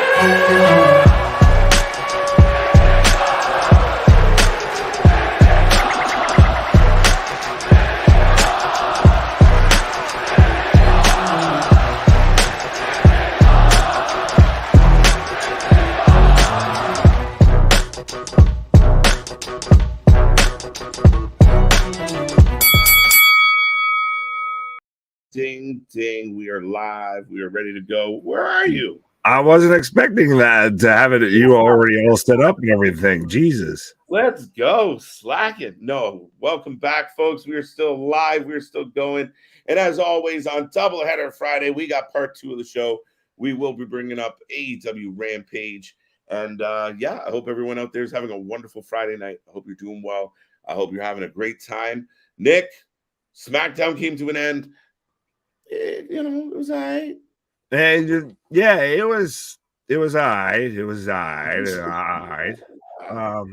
I feel like Bray kind of took over most of the show, but that's being Bray Wyatt. You're going to be compelled by it. Do we want to give our ratings, or do we want to kind of roll through some of the fan ratings first? A bit of both. Let's see. We'll mix it in. So we've got Damian with a 7.5, Mike with a 7, Carlos with a 6. 6. Cool. I'm hyped about Bray. Dale with a 7. 7. Larry again with a 7. Chris with a 10 out of 10, of course, because Bayley was on the show. Alt Control Delete got a W, so that's a 10. Yeah. So, what are you thinking? What are you feeling? For me tonight, I mean, I liked a lot of the show. The ending was a bit flat for me. I felt like that was like an opening segment for me. Like you could have got that out of the way at the beginning of the night, or at the top of the second hour or something. Yeah. Not really my only picky thing.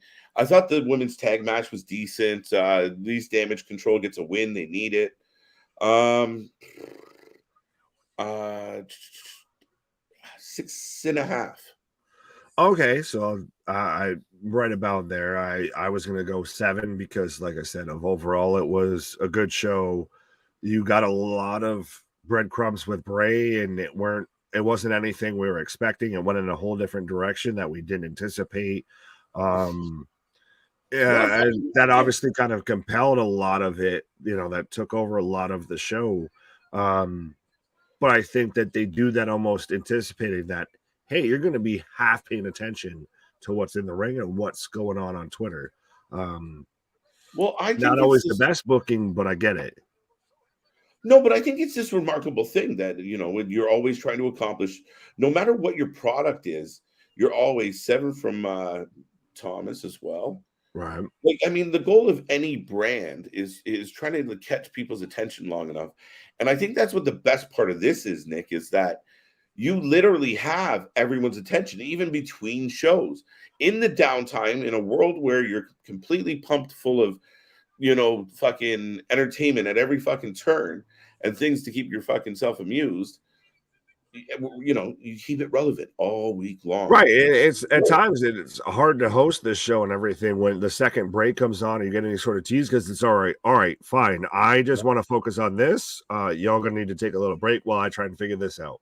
But speaking of drawing attention and capitalizing on the moment, we have the Acclaim coming out right now on Rampage to take on the varsity athletes. I guess. Yeah, what the fuck's with this? I know. I have a pickle with this one. Does it tickle your pickle? Pause. Pause. Yeah, and I mean, it's the obvious one, right? Like, what happened to the varsity blondes? Tony stopped texting. I don't know. And just gave someone else the Tony lost his contacts. Brian just needs to text Tony and say or Tony needs to text them and say new number. Who this? Yeah, so we've got title versus title versus trademark with this match. We've got Josh Woods and Tony Nese, the varsity athletes, as they're now being called because AEW recently trademarked it, versus the Acclaimed. So you know what? Sorry, Nick. They're good. I like when they're back at Bayley's place. The crowd feels more alive when they're in Bayley's place. But isn't that interesting though that AEW goes against NXT, and that's where we feel that they're on that par with. If that's an actual competition, if they went toe to toe with Raw, you're expecting them to get squashed. If they go toe to toe with SmackDown, you're anticipating them to get squashed. Rampage, AEW, Dynamite, all of that does better in Daly's place, just like NXT does better in Full Sail. Yeah, it's interesting. But look at, do you see Smart Mark's fucking jacket? Is he for real? It's bright pink. I haven't quite with scissors, with gold scissors. Oh, Lord. So yeah, I don't know. I don't really like the Smart Mark. He's got go away heat with me. They'd be a great tag team in Ring of Honor. That's the thing, is half these people would be fantastic in Ring of Honor. You change the fucking 3 letters on the company, and all of a sudden they seem way more important. Scissor me, daddy. Oh. I feel like I just need to put a pause after every time that someone says that. Oh, now Josh Woods and Nese are scissoring. Pause. All right. How did Rush versus Vance turn into a triple threat with OC? Because it's for the belt. That's why, Carlos. Maybe they course correct and Rouge leaves with the title instead of Pockets, the mascot. They just, again, if Andrade wants to try and get himself fired, which he basically is trying to do at this point, fine. Again, just like Escobar, we'll do your gimmick just without you better. We'll do it with Rouge. But this is an opportunity for, I mean, Andrade could still join forces with Santos, and Santos could just do more of the talking than Andrade. He was the big Don all along. He was the kingpin of the whole situation. Yeah, but kind of play it like a 1-1A or opposed to like a 1-2, right? Just because you feel like, or do you do it as a 1-2 and then you build to the feud between those two? Eventually, yeah. I think they'd have a phenomenal match. Let's go. Right. So then I think you have to do it 1 and 1-2. Like you have to do of. True. Fair enough. Andrade comes in with the whole flair. To quote Sammy, of you only got here because of your father-in-law and everything. So you play into that whole flair thing. You play into he knows Rick, who's buddies with Paul and all that. You play into that. And then you can do Selena versus Charlotte. And Charlotte will win in 30 seconds. I want to see Charlotte versus Jade. Come on. Charlotte. Ooh. Well, if we were to do a super card when it comes to AEW versus WWE, that would be interesting. Of like how they had the Invasion pay-per-view of WCW versus WWE. Folks, if you want to if you want us to do something like that of, us fantasy book an AEW versus WWE pay-per-view, let us know, not just in the chat here, in the comments after this video, on this video, all of that. Is this live? No, this is always taped. Okay, because on my screen it says live, and the crowd is live. I didn't think they were in Bayley's place on Wednesday, were they? No, let me double check. They were in Cincinnati on Wednesday, so this. No, yes, absolutely they were. Well, thank God, I guess T's and P's, obviously, with everything that happened with Hangman. But could you imagine having to be the Rampage that follows that? Yeah, so this if you've ever seen a quiet crowd, you would see a quiet crowd. Mm-hmm. See, this is what they should be doing. Every Rampage is at Daly's place. If you're part of the Rampage, and you can have like a cycle through of like a Thunder kind of crew, right? But give us good matches with like the secondary, and then you defend the TNT title once in a while. I guess it's hard because it's on TBS, but whatever. But you have other opportunities. Defend the women's title on the channel. But I liked it like in the smaller venue that's into it. Right, but you know what they already have that they could do in a single venue that's in a smaller place, and you could build it up, and it's much like the brand that they try and imitate, even though they try and say they don't. It's called Dark and Dark Elevation, and that's basically their NXT. To where, like even CJ said, they don't really train or anything. Obviously, that's how you see matches like Athena's match on Dark and everything. So if they did Dark and Dark Elevation, or you make that Ring of Honor and you do that only in Daly's Place, you do Ring of Honor only in Daly's Place whenever you do it. I think that would work a lot well. You make that your NXT, you make that your, brand within a brand type thing. Right. Oh, big crossbody. What happened? Right now, you're going for the tag on my end. I've got elbow into the corner. Oh, Charlotte versus Camille. Yeah, that could be good. Yo, Jordan Grace is transformed. Sorry, I connected Camille to my brain works funny. But Jordan Grace, have you seen her the last couple weeks? Big buff chick. I see where you got there. Right. But no, I'd rather see Camille versus Jordan Grace than Charlotte versus Camille. Right. Because that would be Caster breaks up the pin on Bowens. Nick, that would be awesome. Well, Larry, I guess that, we'll have to try and see if we can fit that into the schedule on top of the 10 million other things we do. No, that's a great idea. KJ and Nick, if WWE did this plot twist, that would be hilarious. Uncle Howdy is a repackaged Hulk Hogan with the Undertaker gimmick. Rest in brother. Do you want me to stop watching wrestling? Because that's how you get me to stop watching wrestling. Jameson. That's it. We've reached the end game of I have looked into the abyss, and the abyss has looked at me. No, but there's no thing left to go from there. Seriously, Jameson. I'll send you my address. You send me some of those vitamins, buddy. Right, you got that good. Hook a brother up with whatever you are on, because I'll take 2 of it. But yeah, no, the man can't remember what arena he's in, let alone sit there and try and pull off, I'm the dead man, brother. No. Layla Gray versus Willow Nightingale. Go ahead. I was just saying that later we're getting Willow versus Penelope versus Penelope Ford. Which I like that they're kind of doing a semi push between Penelope. No, she's fighting someone else. Layla Gray. Oh, they changed it? Maybe. The graphic said Layla Gray. Really? Because before it was Penelope Ford. No, and I believe you're right, but I wouldn't have the presence of mind to say Layla Gray if I hadn't read it, because that. No, you're good. I get that.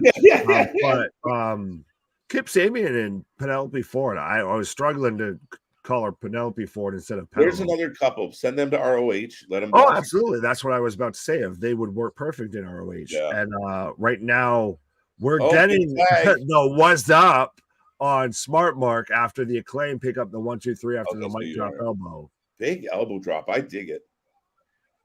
Big pop from the crowd. Big W. Smart Mark's getting the what's up. Oh, what about tearing up the contract? What's your name? Ezekiel. What about me? What about Raven? Right. Yes, because folks, that's how contracts work, is that if you just tear them up, they no longer exist. Oh, Daddy Ass is in the building. Pause. Fucking pause. Man, I can't write this shit. It just happens to be here. Well, I've got Tony Schiavone looking like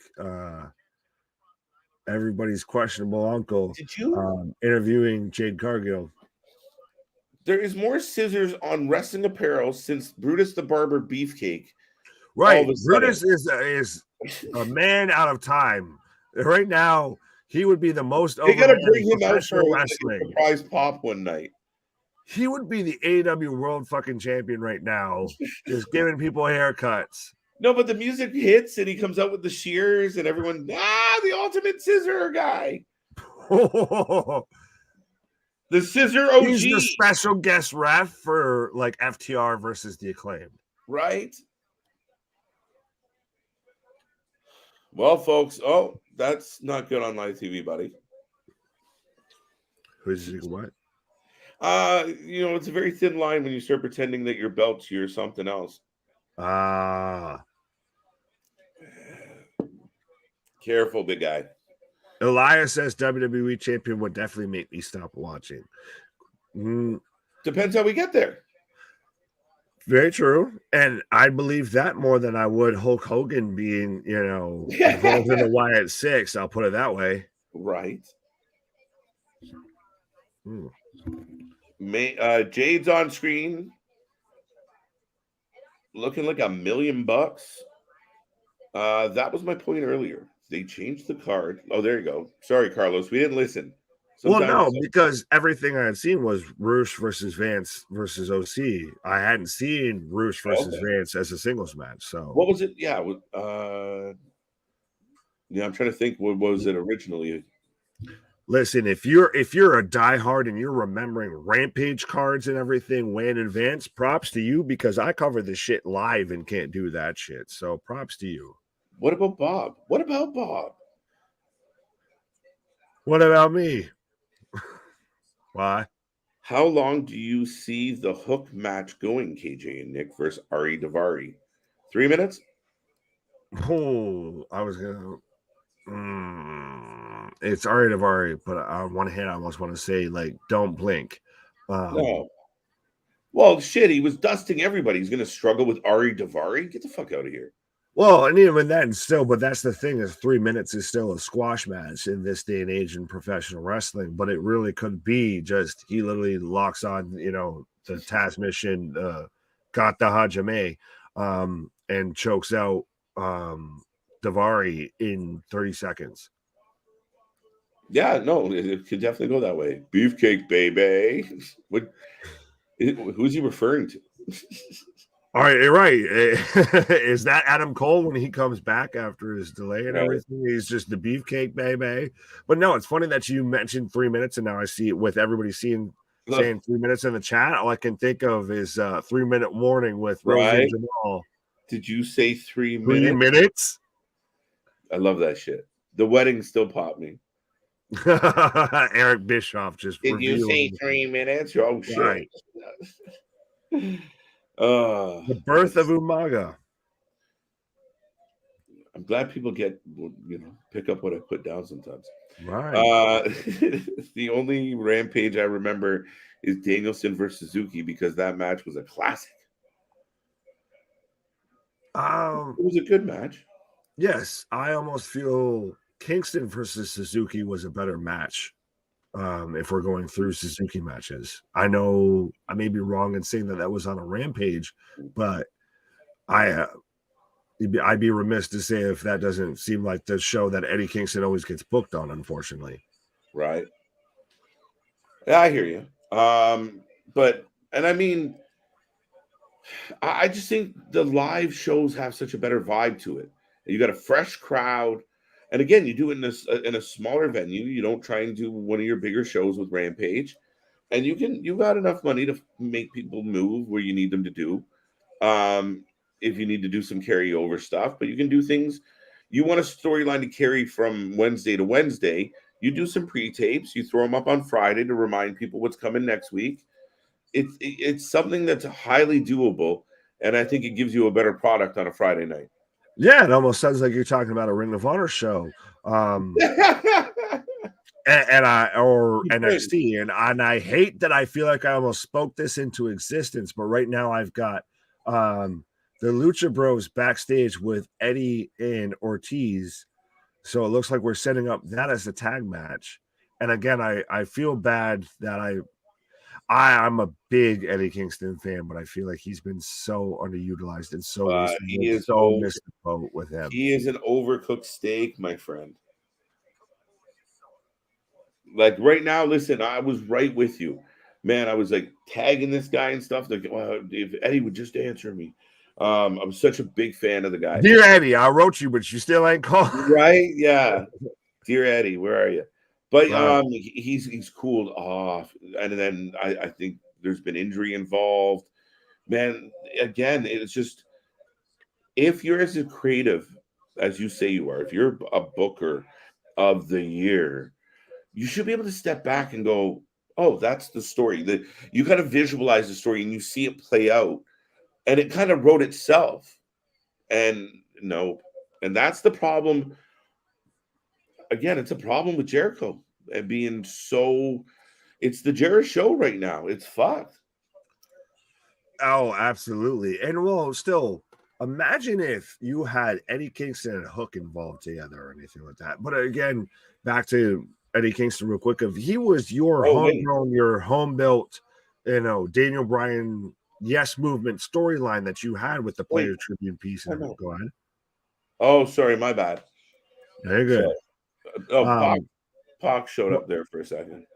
Oh, you're all the way there. I've got Hook coming out in the ring, and I've got Daivari in the ring. So we're getting the FTW championship match right now. But you had a homegrown talent ready to do that Daniel Bryan, that Yes Movement. I'm gonna get to that in a minute. Shit. But you had that homegrown Daniel Bryan's talent ready with Eddie Kingston with the Players Tribune piece. Everybody was super behind Eddie to be that underdog babyface, that CM Punk storyline, and then they've just fucking passed the buck. They've bullshitted their whole way through all of it, and it's just like you said it best. It's cooled him off to where he's ice cold at this point. He really is. Now, I believe he's good enough that you can get it back, but at what point again? And it's like, well, we've seen it. And I mean, you even look at that scenario of he's supposed to have a match with Sammy, but instead he ends up in a match like on the pre-show. And again, it's just bad for business when you have all this other bullshit standing in the way of the good stories that are there. Like FTR, where the fuck is FTR? Like, come on. Right. And so we've already got a suplex and everything from Hook. But Daivari's right now taking it to him in the corner. But Chris, real quick, where is it? Listen, respectfully, fuck your Astros. Sorry you don't have a trash can to beat that drum with or anything. But you caught us on off of a game 5. Yeah. Listen, the Yankees are the WWE of Major League Baseball, and everybody's a fan of WWE. That's what got you into the fucking dance of being a wrestling fan, isn't it? Right? Man, right. Man, so you can't hate on the Yankees. But you caught us on coming off of game 5 on a delay, and both games have been close, with both games being back-to-back on the road. Come to the Brooklyn Zoo. Are you trying to play like a sad song or whatever, like some violin or some kumbaya shit? This is as close as I could get from the stockpile. Right. Well, tell your story. Yeah. Listen. So it didn't go so well. We're down 2-0, but it's best of 7. Come to the Bronx Zoo and let's see how it goes. Oh, I'm just saying. Listen, my team had one of the most historic shittings of the bed of all shittings of the bed, and he's not talking about the Blue Jays, folks.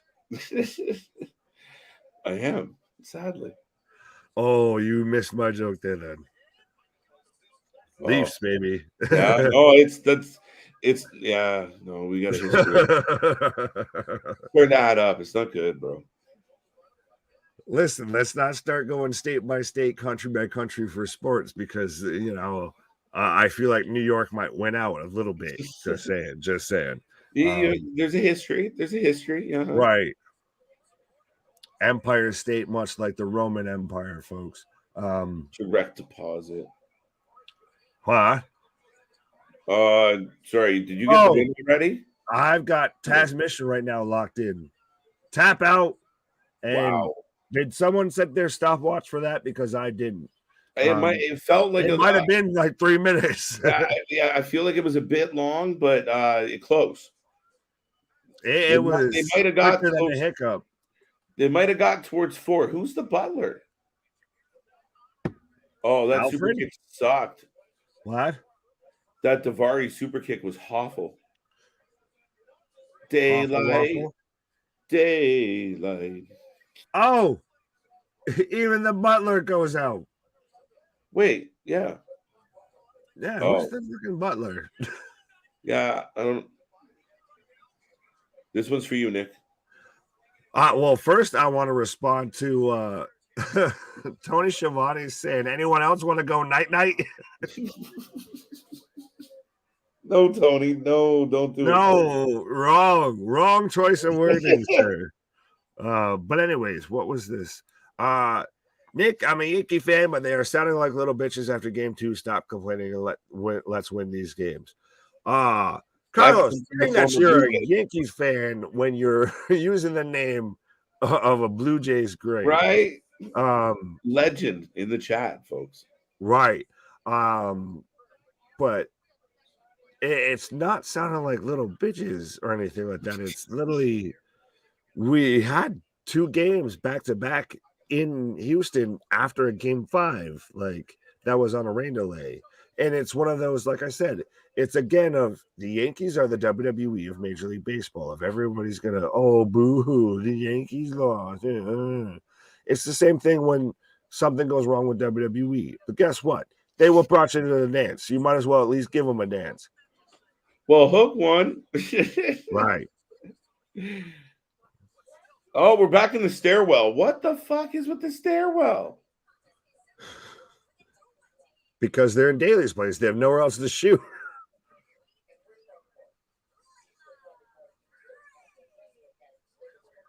Layla Gray, how are you doing? Private party has been sent to the Stokely Hathaway Wrestling Academy. What? What? Is Stokely just chase you at this point? Like, I love me some Bivens, but has he been the biggest flop of like the biggest? You're coming off of being from WWE, so I'm going to sign you. Signing that's happened in AEW. Wait, did Matt Hardy just freestyle? I'm glad I missed that then. If Jeff Hardy's songs are any sort of a guesstimate of to what the Hardys can do musically, I'm glad I missed Matt Hardy freestyling. 1 second. I rewound it. I got to see this. Why? Why would you put yourself through that filter? Like a car crash. I got to see it. Yeah, so you're the one that backs up traffic for fucking 5 minutes because you're sitting there with your brake lights on, just slow crawling through a crash scene. I didn't know. I see what it is. But so we have Willow Nightingale versus Layla Gray right now, folks. So let me know who you're taking for this match. Layla Gray, how you doing? He's rapping. Matt Hardy cut. Can you call it that? Can you call it that? Oh, the fans are cheering for Willow. She smiles. I'd be cheering for anything after Matt Hardy, I said a hip hop, the hip to the hip, that was hip hop. So random. Did anyone else catch that? It's Matt. It reminds me of like the Mattitude with like Shannon Moore of like But is it just? It's one thing to reinvent yourself, Nick. It's another thing to keep just changing. Doesn't that just mean you're struggling to figure your shit out? Yup. Especially if the other four there's a joke in there that I want to make, but I don't want to go full offensive. But I feel like I halfway want to go there of like, well, obviously Matt Hardy had a situation similar to what Hangman had on Dynamite and everything like that. Obviously, thank you, Sammy Guevara. So maybe he's not working with the fullest of decks of, I got a great idea, Tony. I'm going to sit there and cut a freestyle, rap battle with Private Party. Somebody's already doing that gimmick. Fuck. Anyway, Willow is broken. Pops. Yes, who are you taking, Layla Gray or Willow Nightingale? I think Willow's getting a mini push. Very true, very true. I think I would say. I want to see Willow tag up with Raquel Gonzalez, the official Team Smiles. Well, maybe we'll have to book that on, a fantasy AEW versus WWE pay-per-view fantasy booking. But that would be interesting. I'm surprised that they're going with Willow with everybody else that they have in their women's roster. Willow Nightingale's the one that you're gonna get behind, not Britt, not Jamie Hayter, not even really Tony or anybody like that. Not Thunder Rosa. No, you're gonna get behind Willow. Willow's chasing her competitor around the ring, and as she's jogging, she's smiling ear to ear. I'm gonna get you. That's creepy shit. Yeah, it's some serial killer shit. I mean, there's a horror movie coming out called Smile. Just right. Turn this down a little. He's fucking yelling at me. So, folks, we are rolling through. We're about almost halfway through the Rampage episode tonight. Right. If you haven't made a prediction yet on Willow Nightingale and Willow versus Dewdrop. That's just, I know why you're saying that, and that's just mean. But I will say, it's pillows. It's pillows. Yeah, that's typecasting, but I mean, two big beefy ladies smacking meat. Just, hey, that's that's all of the pauses. That's a rewind. That's not a fucking pause. That's a rewind. If it's good for the goose, it's good for the gander. That's what she said. Matt Hardy might still have a concussion. See, that's what I was getting at. See, I'm glad. See, someone in the chat said it and not I. And not I. Willow versus Dewdrop. We knew that already. I read it ahead. No, if you did Willow versus Piper Niven, it'd be a whole different ball game, folks. Yeah, fair enough. Right, Wardlow versus Cross. No, it'd be Wardlow versus Braun the Strowman because they both try to do their powerbomb of Symphony. I was thinking like Wardlow versus Lashley. Oh, I mean, if we're gonna go with what we want to see versus what we think they do, that's a whole different ball game. That's what kind of thought. Oh yeah, well no, yeah. I mean, I could very much see either one. Yeah, well, fuck it. But I could see either one, absolutely. Yeah, no, I could too. They should get rid of the TBS title and replace it with the women's tag team titles, even though AEW doesn't need any more titles. I like that you said they should have more titles and then followed up with, even though they shouldn't have more titles. 1 minus 1 plus 1 is right. Somehow you added a belt and gained another. I don't know what type of fucking math equation that is, but let me know. No, I know what he means. He replaced the idea of the TBS title doesn't mean anything. I think you could bring the women's title and the TBS title together and make it one. But I honestly, at this point, does the TBS title mean more than the women's? That's title? what I think. I think if and I'm a big fan of Tony right now, but if Jade showed up, kicked her in the face, and won both, and she was, unifies those belts, I'm okay with it. Yeah, I'd be fine with that, honestly. Right. The AEW women's title belt has lost a lot of guster, a lot of glamour, all of that ever since Britt lost it. True. No, I completely agree with you on that. And also the other problem is with the tag team division side of things. I don't know that there's enough depth to have a decent singles division and tag team division. Now I know there's a ton of talent hanging around Dark and Elevation, but again, are they ready to have like a solid women's division at the national level? Well, that you could say that about a lot of things on AEW, not just the women's division. But you could get like Kiera Hogan and Layla Gray as like a women's tag team or something like that. So you could get those. AEW might be better suited for a women's tag division, but like Carlos was even saying initially, they have way too many belts as it is. Omega versus Gunther? Are you friggin' kidding me? No, just no. Willow picks up the 1, 2, 3.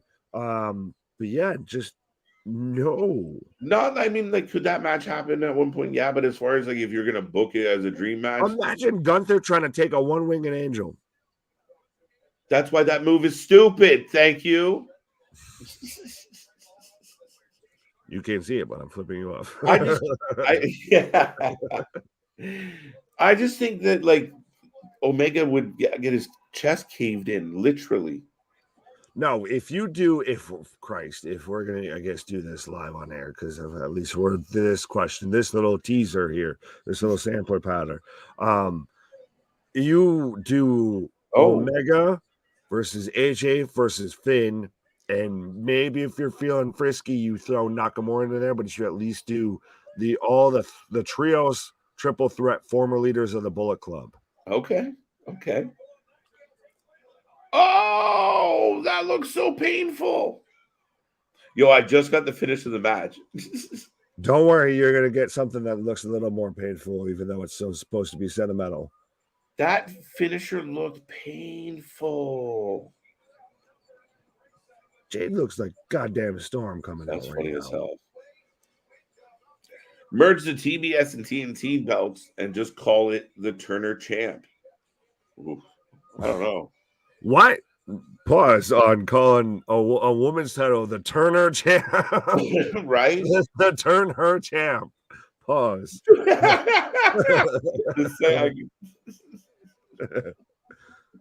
But yeah, so was that on purpose, Larry? Yeah, but so they did show little image showing that. So Willow Nightingale is all elite, so she has signed an AEW contract, and now we've got Jade sitting on a chair in the center of the ring with the baddies right around her. She does look genuinely surprised. Oh, absolutely. And Jade's counting down till 10 for Nyla Rose to deliver the TBS championship. Jade looks badass. Like Jade, to me, looks like she's in a different class of athlete compared to a lot of the other women in this division. She's a great wrestler in the wrong company. And that's another thing that we could go through of people that are great wrestlers in the wrong companies right now. Yes, Willow is all elite. And Nyla Rose is riding off with the TBS title with Vicky Guerrero. Oh, for Christ's sake. She's been on Dynamite. This is childish. Shouldn't the boss just say, can you give her property back, please? Well, it's just one of those of how does the fucking company just not give her another belt? Like, when does stealing the belt make you the fucking champion? Right? Doesn't Tony say, hey, Nyla, you're being kind of dumb. Can you give the title back? Right. This is the same company that's buying out people out of their contracts, that are releasing people and all of that. So, all the security guards eating shit.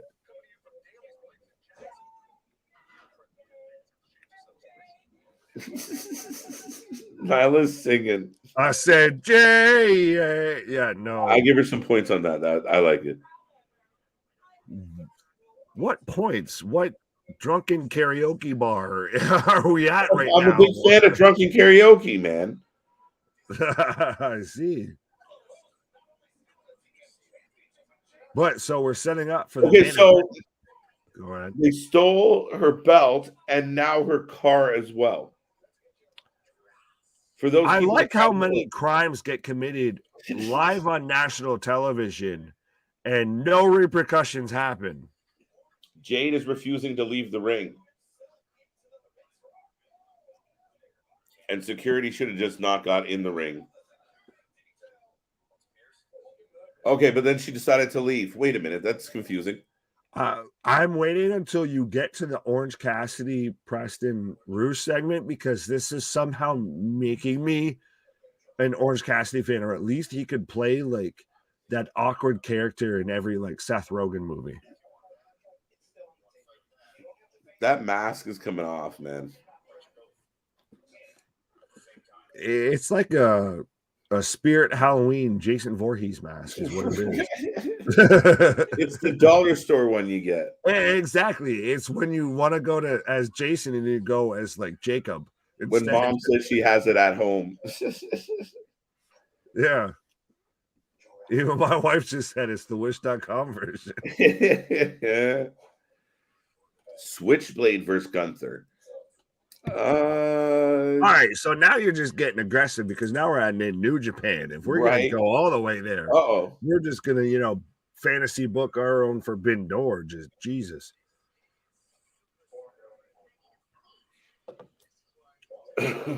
I won this in Canada. So do you guys want a couple beers? Right? Typical Canadian thing to say. Rouge actually has some flair to him, doesn't he? It's called a Jerry curl.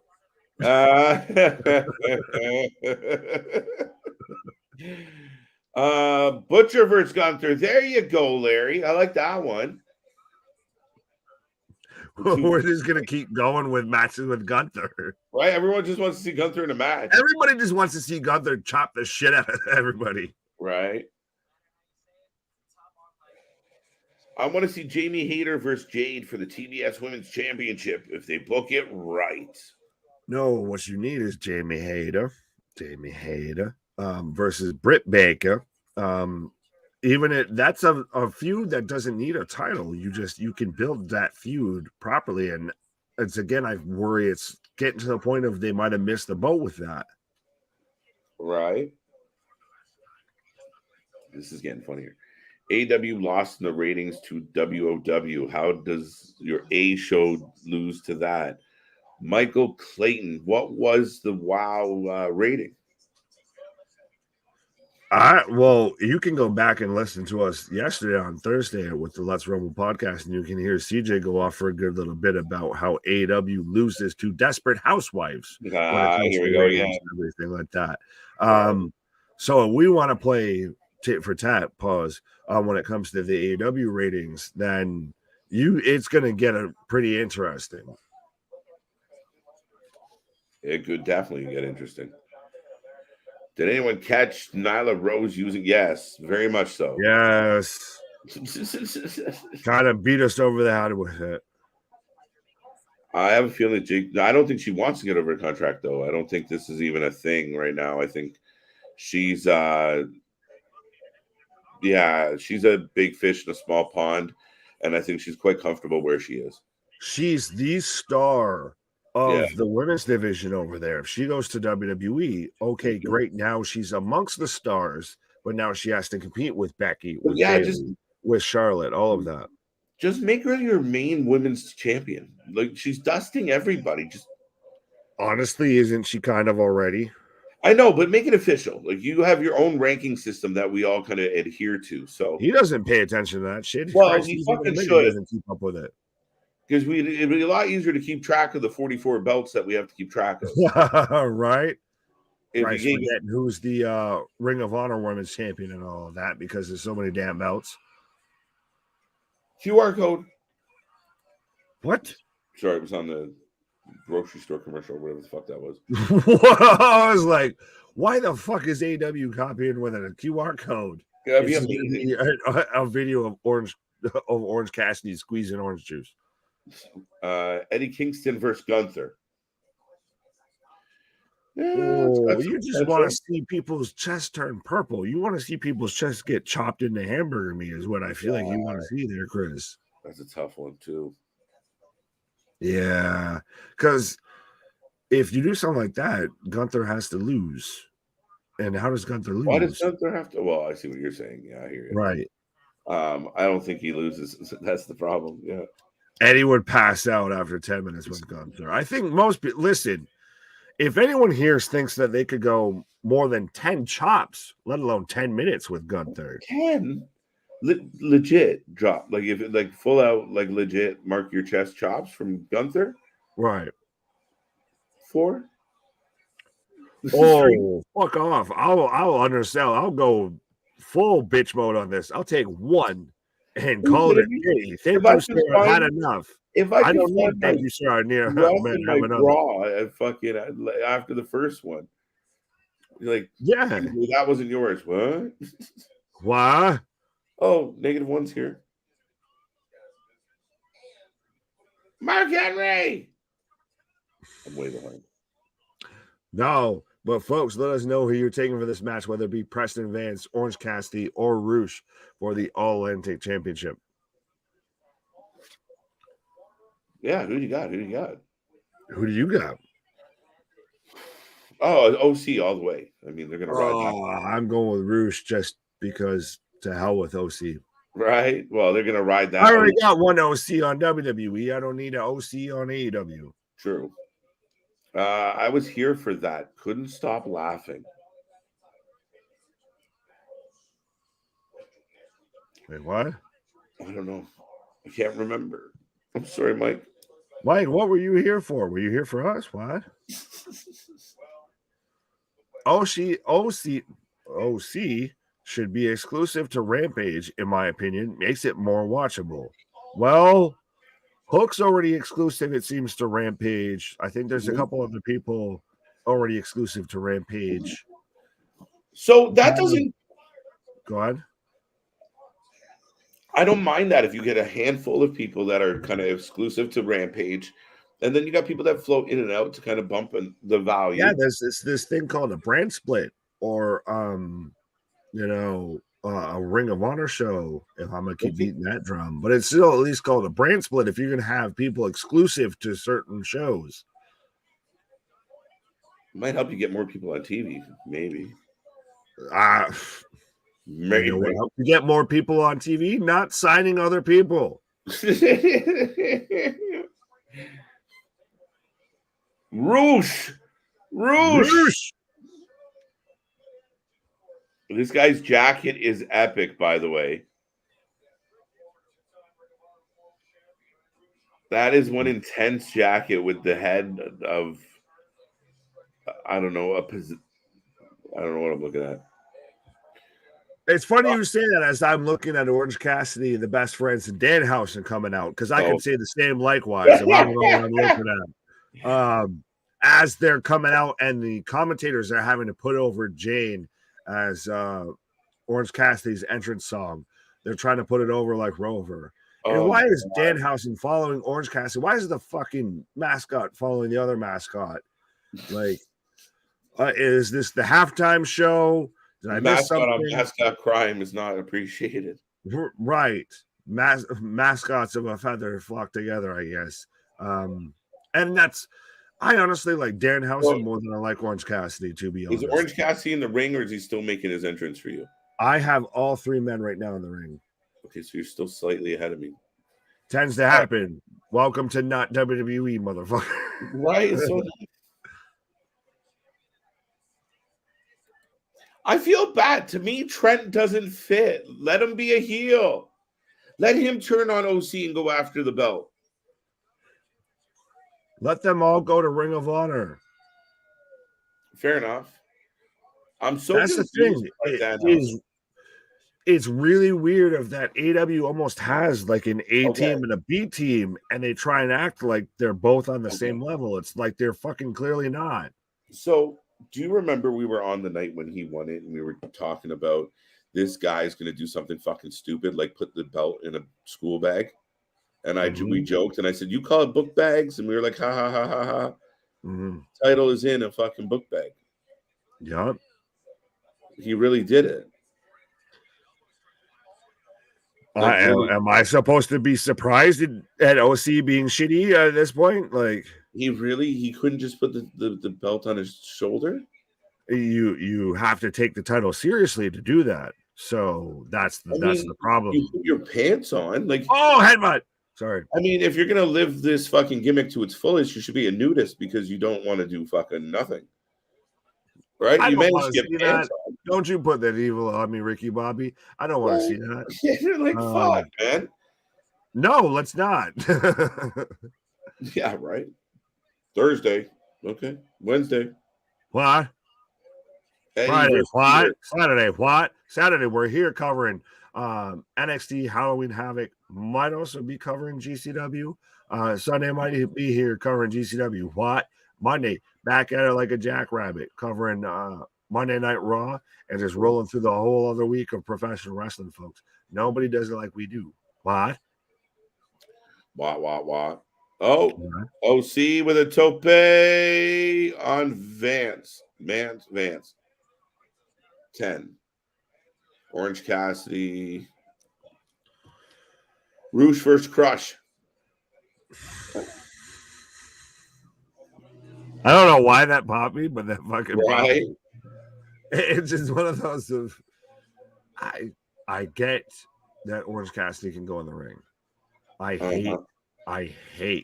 loathe the gimmick. Carlos, I agree. I forgot Rush can't win the belt. Mexico's not near the Atlantic. No, that's not true. No, hold the fuck on with that. Right? OC is the other side. Well, first off, the belt has Japan. No, who had it before that? Sorry, what part of Japan's in the Atlantic? And also, go ahead. Yeah, I meant Pac, right? Pac. Well, initially it made sense with Pac because it was okay. He's carrying on. He's the AEW representation when he can't get to the US. That's okay, fine. But now he doesn't have it anymore, and we're passing it around. I mean, correct me if I'm wrong. But the west coast of the USA is the Pacific Ocean, right? Right. I did go to school for geography. Yeah, it's the AMP title at this point, to quote Mr. Jim Cornette. The AMP title. Yeah, they don't know whether it's the Atlantic, Pacific. Fuck it. It might be the goddamn. See, how is this allowed every time? Right. Well, yeah. Right now I've got Roots whipping OC with a belt and choking him out, or whipping him with a cord and choking him out. I forgot the damn thing was a triple threat. I was complaining about the cheating. Oh, Fairfax. I didn't even think about that. By the bylaws of professional wrestling, triple threats are no DQ. Right. Bro, I don't know how other wrestlers feel having to put over OC. Stupid. I don't know. I mean, most people in AEW seem to have drank the Kool-Aid, right? They take Tony Khan's big ass check and go down to the bank and cash that paycheck, and then see their bank account go up and say, "Thank you, sir. May I have another?" I think that's the only way you can justify. Like, yeah, sure, I'm fine. Like, fucking Pac walked out on WWE because he didn't want to put over guys like Enzo Amore and everything. But you're going to put over fucking Orange Cassidy? What? Rush versus Wardlow could be fun. I can only hope.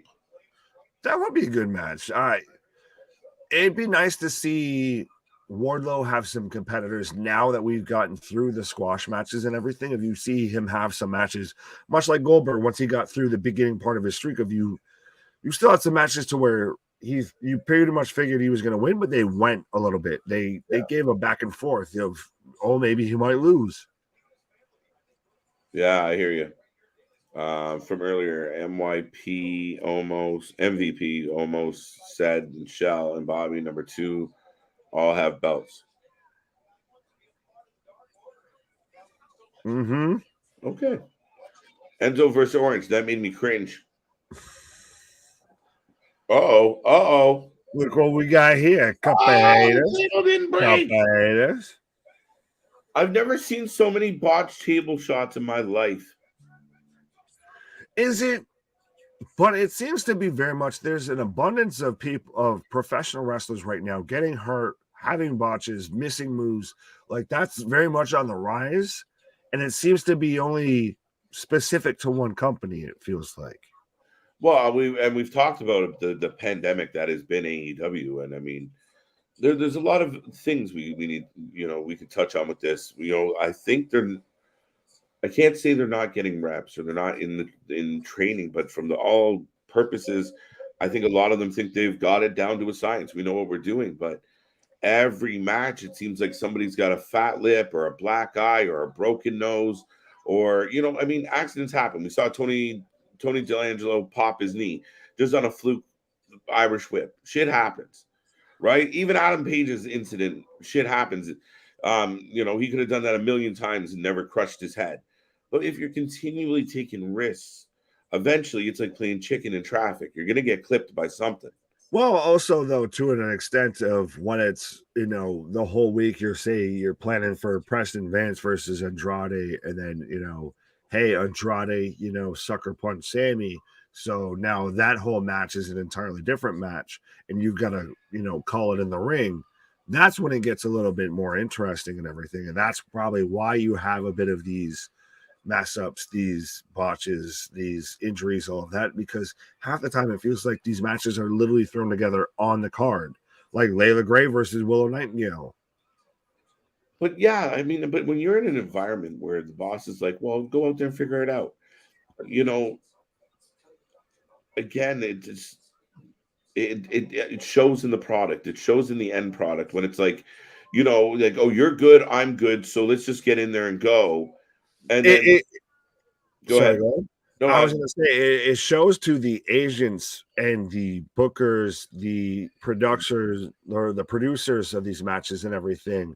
Honestly, when you look at AEW versus WWE, it goes down to a little bit like what you were saying of it's more these guys are just going out there and calling it in the ring because they literally don't get any sort of direction, because it's not like fucking Tony's going to sit there and be like, all right, so then you hit him with this clothesline and then you go into your finish, then you work underdog, and you make a comeback, and then you get him for the 1, 2, 3. Tony doesn't know fuck all of what I just said there. He just knows I like this guy and I like this guy, and they go clank, clank, clank when I smash them together. So it goes to a lot of. I don't feel like there's a creative team, there's not agents, there's not a booking team really there versus WWE, to where they probably have it down to all their I's dotted and their T's crossed of you're going to do this at this point, and we're going to cut to that camera at that point. Yeah, no, I completely agree. But AEW's timekeeper table is like the old Spanish announce table, except the Spanish announce table would break. It's the Japanese tables, the New Japan tables. I am the table. Shout out Botchmania. Orange Cassidy's starting up right now. Right? I've only seen Darby wrestle once since the botch at Arthur Ashe. Yeah, we haven't seen him much, have we? No, he's involved with Jay Lethal. He's involved in the negative zone of professional wrestling. Is that another guy that's fizzled out for you? Jay Lethal? Yeah. Well, Jay Lethal, yes, another one. So Darby as well. Darby's just Sting's little brother. He's the younger brother that he's got to have around because mom told him he's got to babysit. I just don't feel like you're like, oh shit, Darby. Like it's funny how every quote unquote pillar of AEW, you're starting to really see the cracks in those pillars right now. Right. Cutter by OC, DDT. Spanish table was always destroyed, always. Yes, that's always the table that would go out. Johnny, that is true. So on the provider in Canada, they are moving from their usual channel to the Outdoor Life Network, an alternate channel due to scheduling conflicts. Oh, Jose's in the ring. Monday Night Raw on the Outdoor Life Network. Right. That What? Oh, we got Danhausen cursing. Oh. Oh.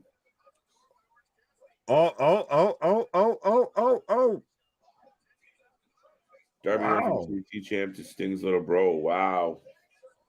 Yeah, I just think he's another. I think there's a long list of wrestlers. At some point, we're really like 2021. You're like, these guys are great. They're rolling. This is exciting. And 2022, it just got lost in all the additional shit. It's Tony put the cart before the horse. He bought Ring of Honor because other people were going to buy it. He started listening way too more to the Elite, to Chris Jericho, obviously, as we've seen, to where now with his re-signing, to where he's now got a production role and all of that. Now these guys are really starting to put their hooks in when it comes to Tony Khan. So when everybody felt like, okay, maybe we can pull this together, maybe we'll go the other way. No, we're going completely in the wrong direction, I feel. Oh, Vance is on fire, by the way, on my screen. Oh, absolutely. It's interesting how much with so many guys leaving the Dark Order, how Preston Vance has become like a figurehead of it. Well, there's nobody left. What in the popcorn fart of a finish was that?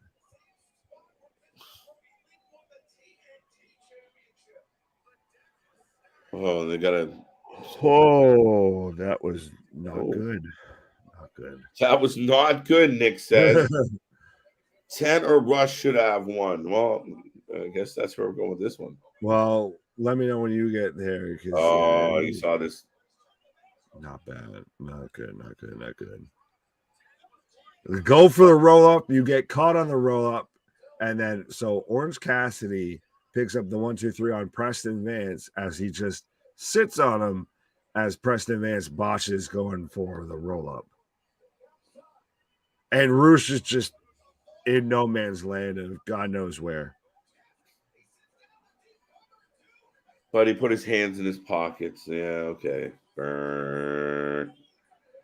10 or Rush should have won. Nah, Cassidy's going to keep that belt for quite a while, guys. And that fucking Jane song, I hate it. This was with even what you had earlier on Rampage. This is the wrong way to end it. I get that it's the biggest title you had, but if this is the way you're going to end the match, don't end the show like that. Plain and simple. Okay. You end it with Nyla rolling off with the belt and everything. Shit. Then you put Jade over, you put the belt over. Right. And then you end on a fucking cliffhanger versus a fucking turd in a punch bowl. Especially after this Elite situation, I think you and Darby and Wardlow should be up. Yeah. Wardlow's another example of just pocket rocket. Wardlow, Ricky Starks. What's happening here? Hobbs. Fucking all. That's fine. Oh, here comes -1.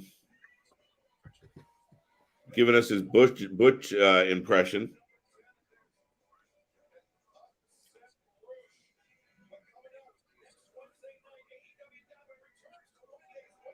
All right, folks, that's wrapping up this show.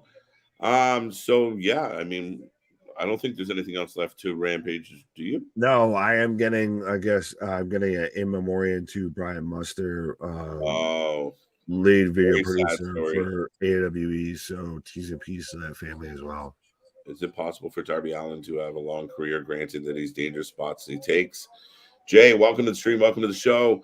I mean, he's going to end up like every other wrestler that has to eventually change it up, Nick. I was going to say it's called Jeff Hardy. Yeah, no, exactly. Perfect example. Right. That's what it is it's the same type of bumps. It's the same type of spots of if that's the way he wants to go. I mean, how do you really stop the man, honestly? And I feel like, though, surprisingly, he's managed to do those type of spots and still work safe. You don't hear a ton normally about Darby being injured or anything like that. There's times where we think he's half dead, but right, bounce back pretty well. But yeah, I mean, again, it's that if you can mix in some good straight up matches that have a minimal bumps, then you're less likely to hit that oops moment, right? Right. And again, it makes it exciting when you do return to the crazy shit. This one's for you. So they threw. Oh, well, why do I get all the long ones? So they threw OC into the match originally. If Roosh wins, Vance joins Roosh in a singles match. And after this, Vance and Roosh are still having the program. Why? What? What? Why? What? Who? Where? When? And why? Are well, all very valid questions when it comes to Tony Khan booking. Very much so. To me, honestly, OC should not have the belt. That finish was very. I don't want to even say it was it was rushed. I almost said rooshed. It was But it very wasn't, rooshed. right. It wasn't rushed. Because they pretty much ended right on the dot, but it still it felt Yeah, flat. but I mean, you can't. That match never hit that extra gear that it could have. No, it was very just in and out, which it is what it is. But yeah, there was no real peak to it. Right. Just kind of straight line A to B, get out the door. And you Right. know what? It ends with the baby face holding up his belt, so everyone's happy. Right. But yeah, folks, let us know out of 10. What do you got? What do you got? What do you got? 5 out of 10. That's very true. Even if he was getting hung over by the ring by Brody King, that was extreme. Yeah, it looked visually because Brody King could. Well, Like that's the thing is if you can make it look visually extreme and all of that, might as well go for it, even if it's safe. And I was going to click on that. It's rooshed. Yes, it was ruined. Ruined. Yeah, what do you give Rampage tonight? I know we were both like you were a 6.5, I was a 7 for SmackDown. What do you give Rampage tonight? That's a good question. I'm trying to think of. I see Honestly, Carlos I'm with a trying to 3, remember. Jay with a 4. We had Daniel with a 5. All single digits here. Didn't care for the Atlantic thing. Did we get anything that we liked? Well, I mean, Carlos is sitting here saying the best thing was Nyla taking the belt, singing Jay, yay. 5. I'll go 4.5. So I guess we're keeping the trend. Same thing from earlier with SmackDown. If I'm just half a point ahead of you, if I'm going to go, it was mid. And 5 is mid. So it was a 5 for me. It did nothing super terrible, but it did nothing really that great that really made me think it shouldn't just be a Ring of Honor show or it shouldn't just exist, honestly. So it wasn't bad, but it wasn't great either. Yeah, I mean, it was just kind of happened. It existed. It was a wrestling show. That's the most you can say about Rampage tonight. It was a thing. Yeah, I didn't hate it. We got through it. It was fun. I mean, 3, okay, fair enough, because nothing really happened. Yeah, it was all right. 4, 5, we're all in the single digit range here. But it was live, and I appreciated the energy of Daly's place. I'd like to see more. Like I said, I think if Rampage went to just stay in Daly's place and you can rotate people in and out, it would do well for that show. It'd be like a Ring of Honor Junior until they can figure Ring of Honor out. 5. Oh, seems like a stage 2 AEW Dark. Why not dedicate that show for ex-WWE guys or more extreme matches? Because GCW is going to Peacock and because stage 2 Dark is called Dark Elevation. Yeah, but isn't that like I thought Elevation. That's the level up to NXT. Okay, fair enough. So, I mean, again, the YouTube shows are great, but they got to serve a purpose at some point. And based on some of the things we're seeing, it doesn't exactly seem like it's lending to good, safe wrestling. Oh, well, that's a different discussion. If you want to talk about safe wrestling when it comes to AEW, you can absolutely tune into again. Let's Rumble podcast that was on last night, Thursday. You're already watching us, so you just go ahead and click the next most recent video and everything. Go ahead and check that out. Oh yeah, go do that right after we get off here tonight. Go check on Thursday night's weekly podcast. I appreciate you guys analyzing. Definitely just subscribing. Jay, we appreciate you being here. Thank you for joining us. And that's what we do. We just talk wrestling and break it down the way we see it. It's not always right, but a lot of it's just talk that talk. We just talk that talk, and then we have a lot of fun doing it. So join the family, the channel for fans, by fans. We will be back tomorrow. Halloween Havoc, maybe some other bonus stuff. Sunday we might be live. We haven't decided yet. Monday through the rest of the week, and then we roll into. I know there's a couple pay-per-views that we're not missing next weekend, or we don't want to, and then even more stuff. So lots of new faces, lots of new things coming your way. Lots of plans. So thank you for being here. Big things popping, little things stopping. Up to something season never stops.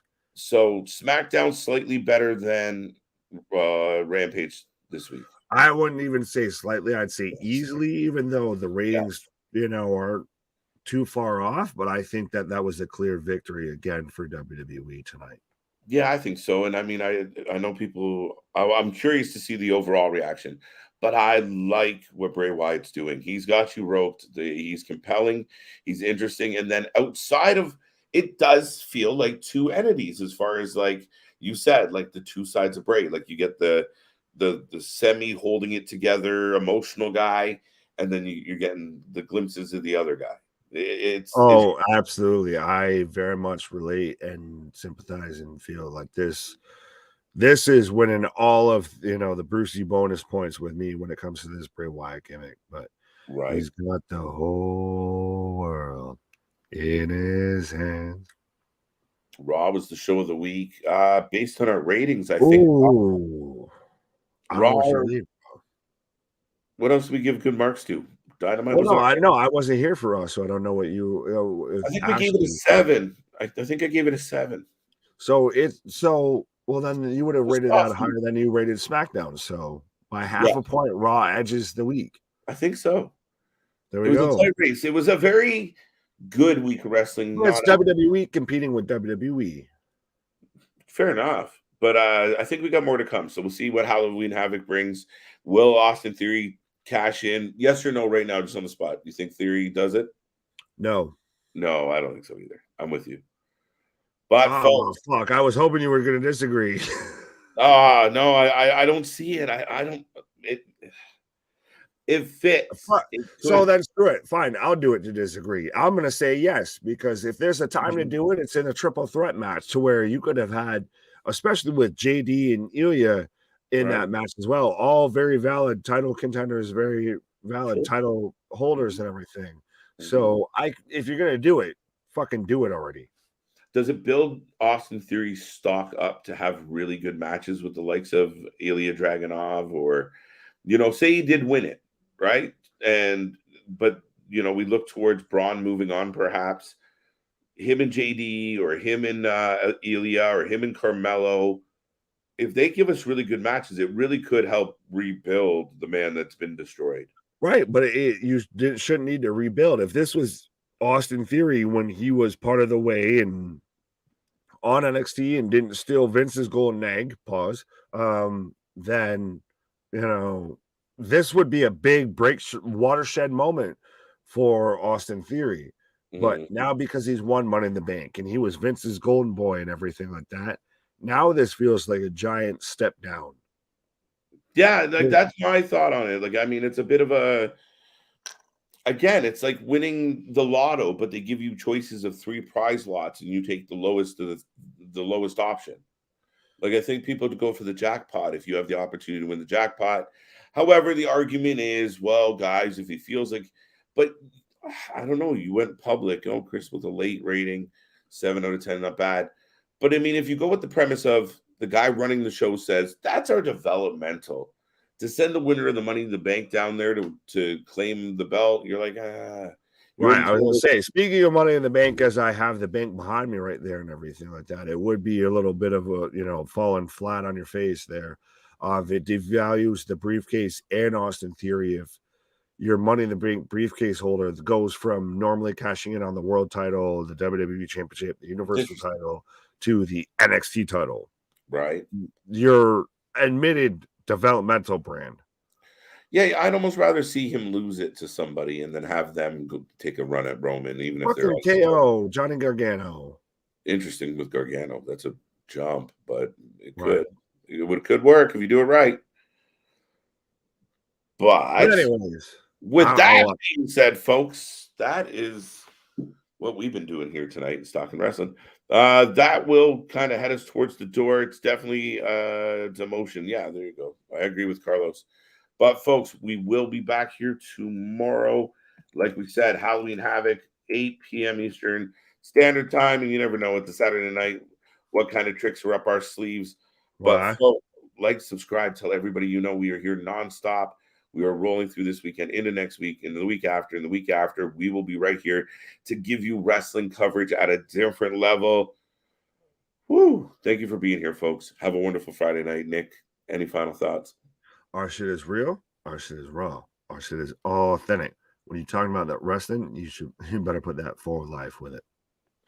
See you on the flip side, folks. Bye.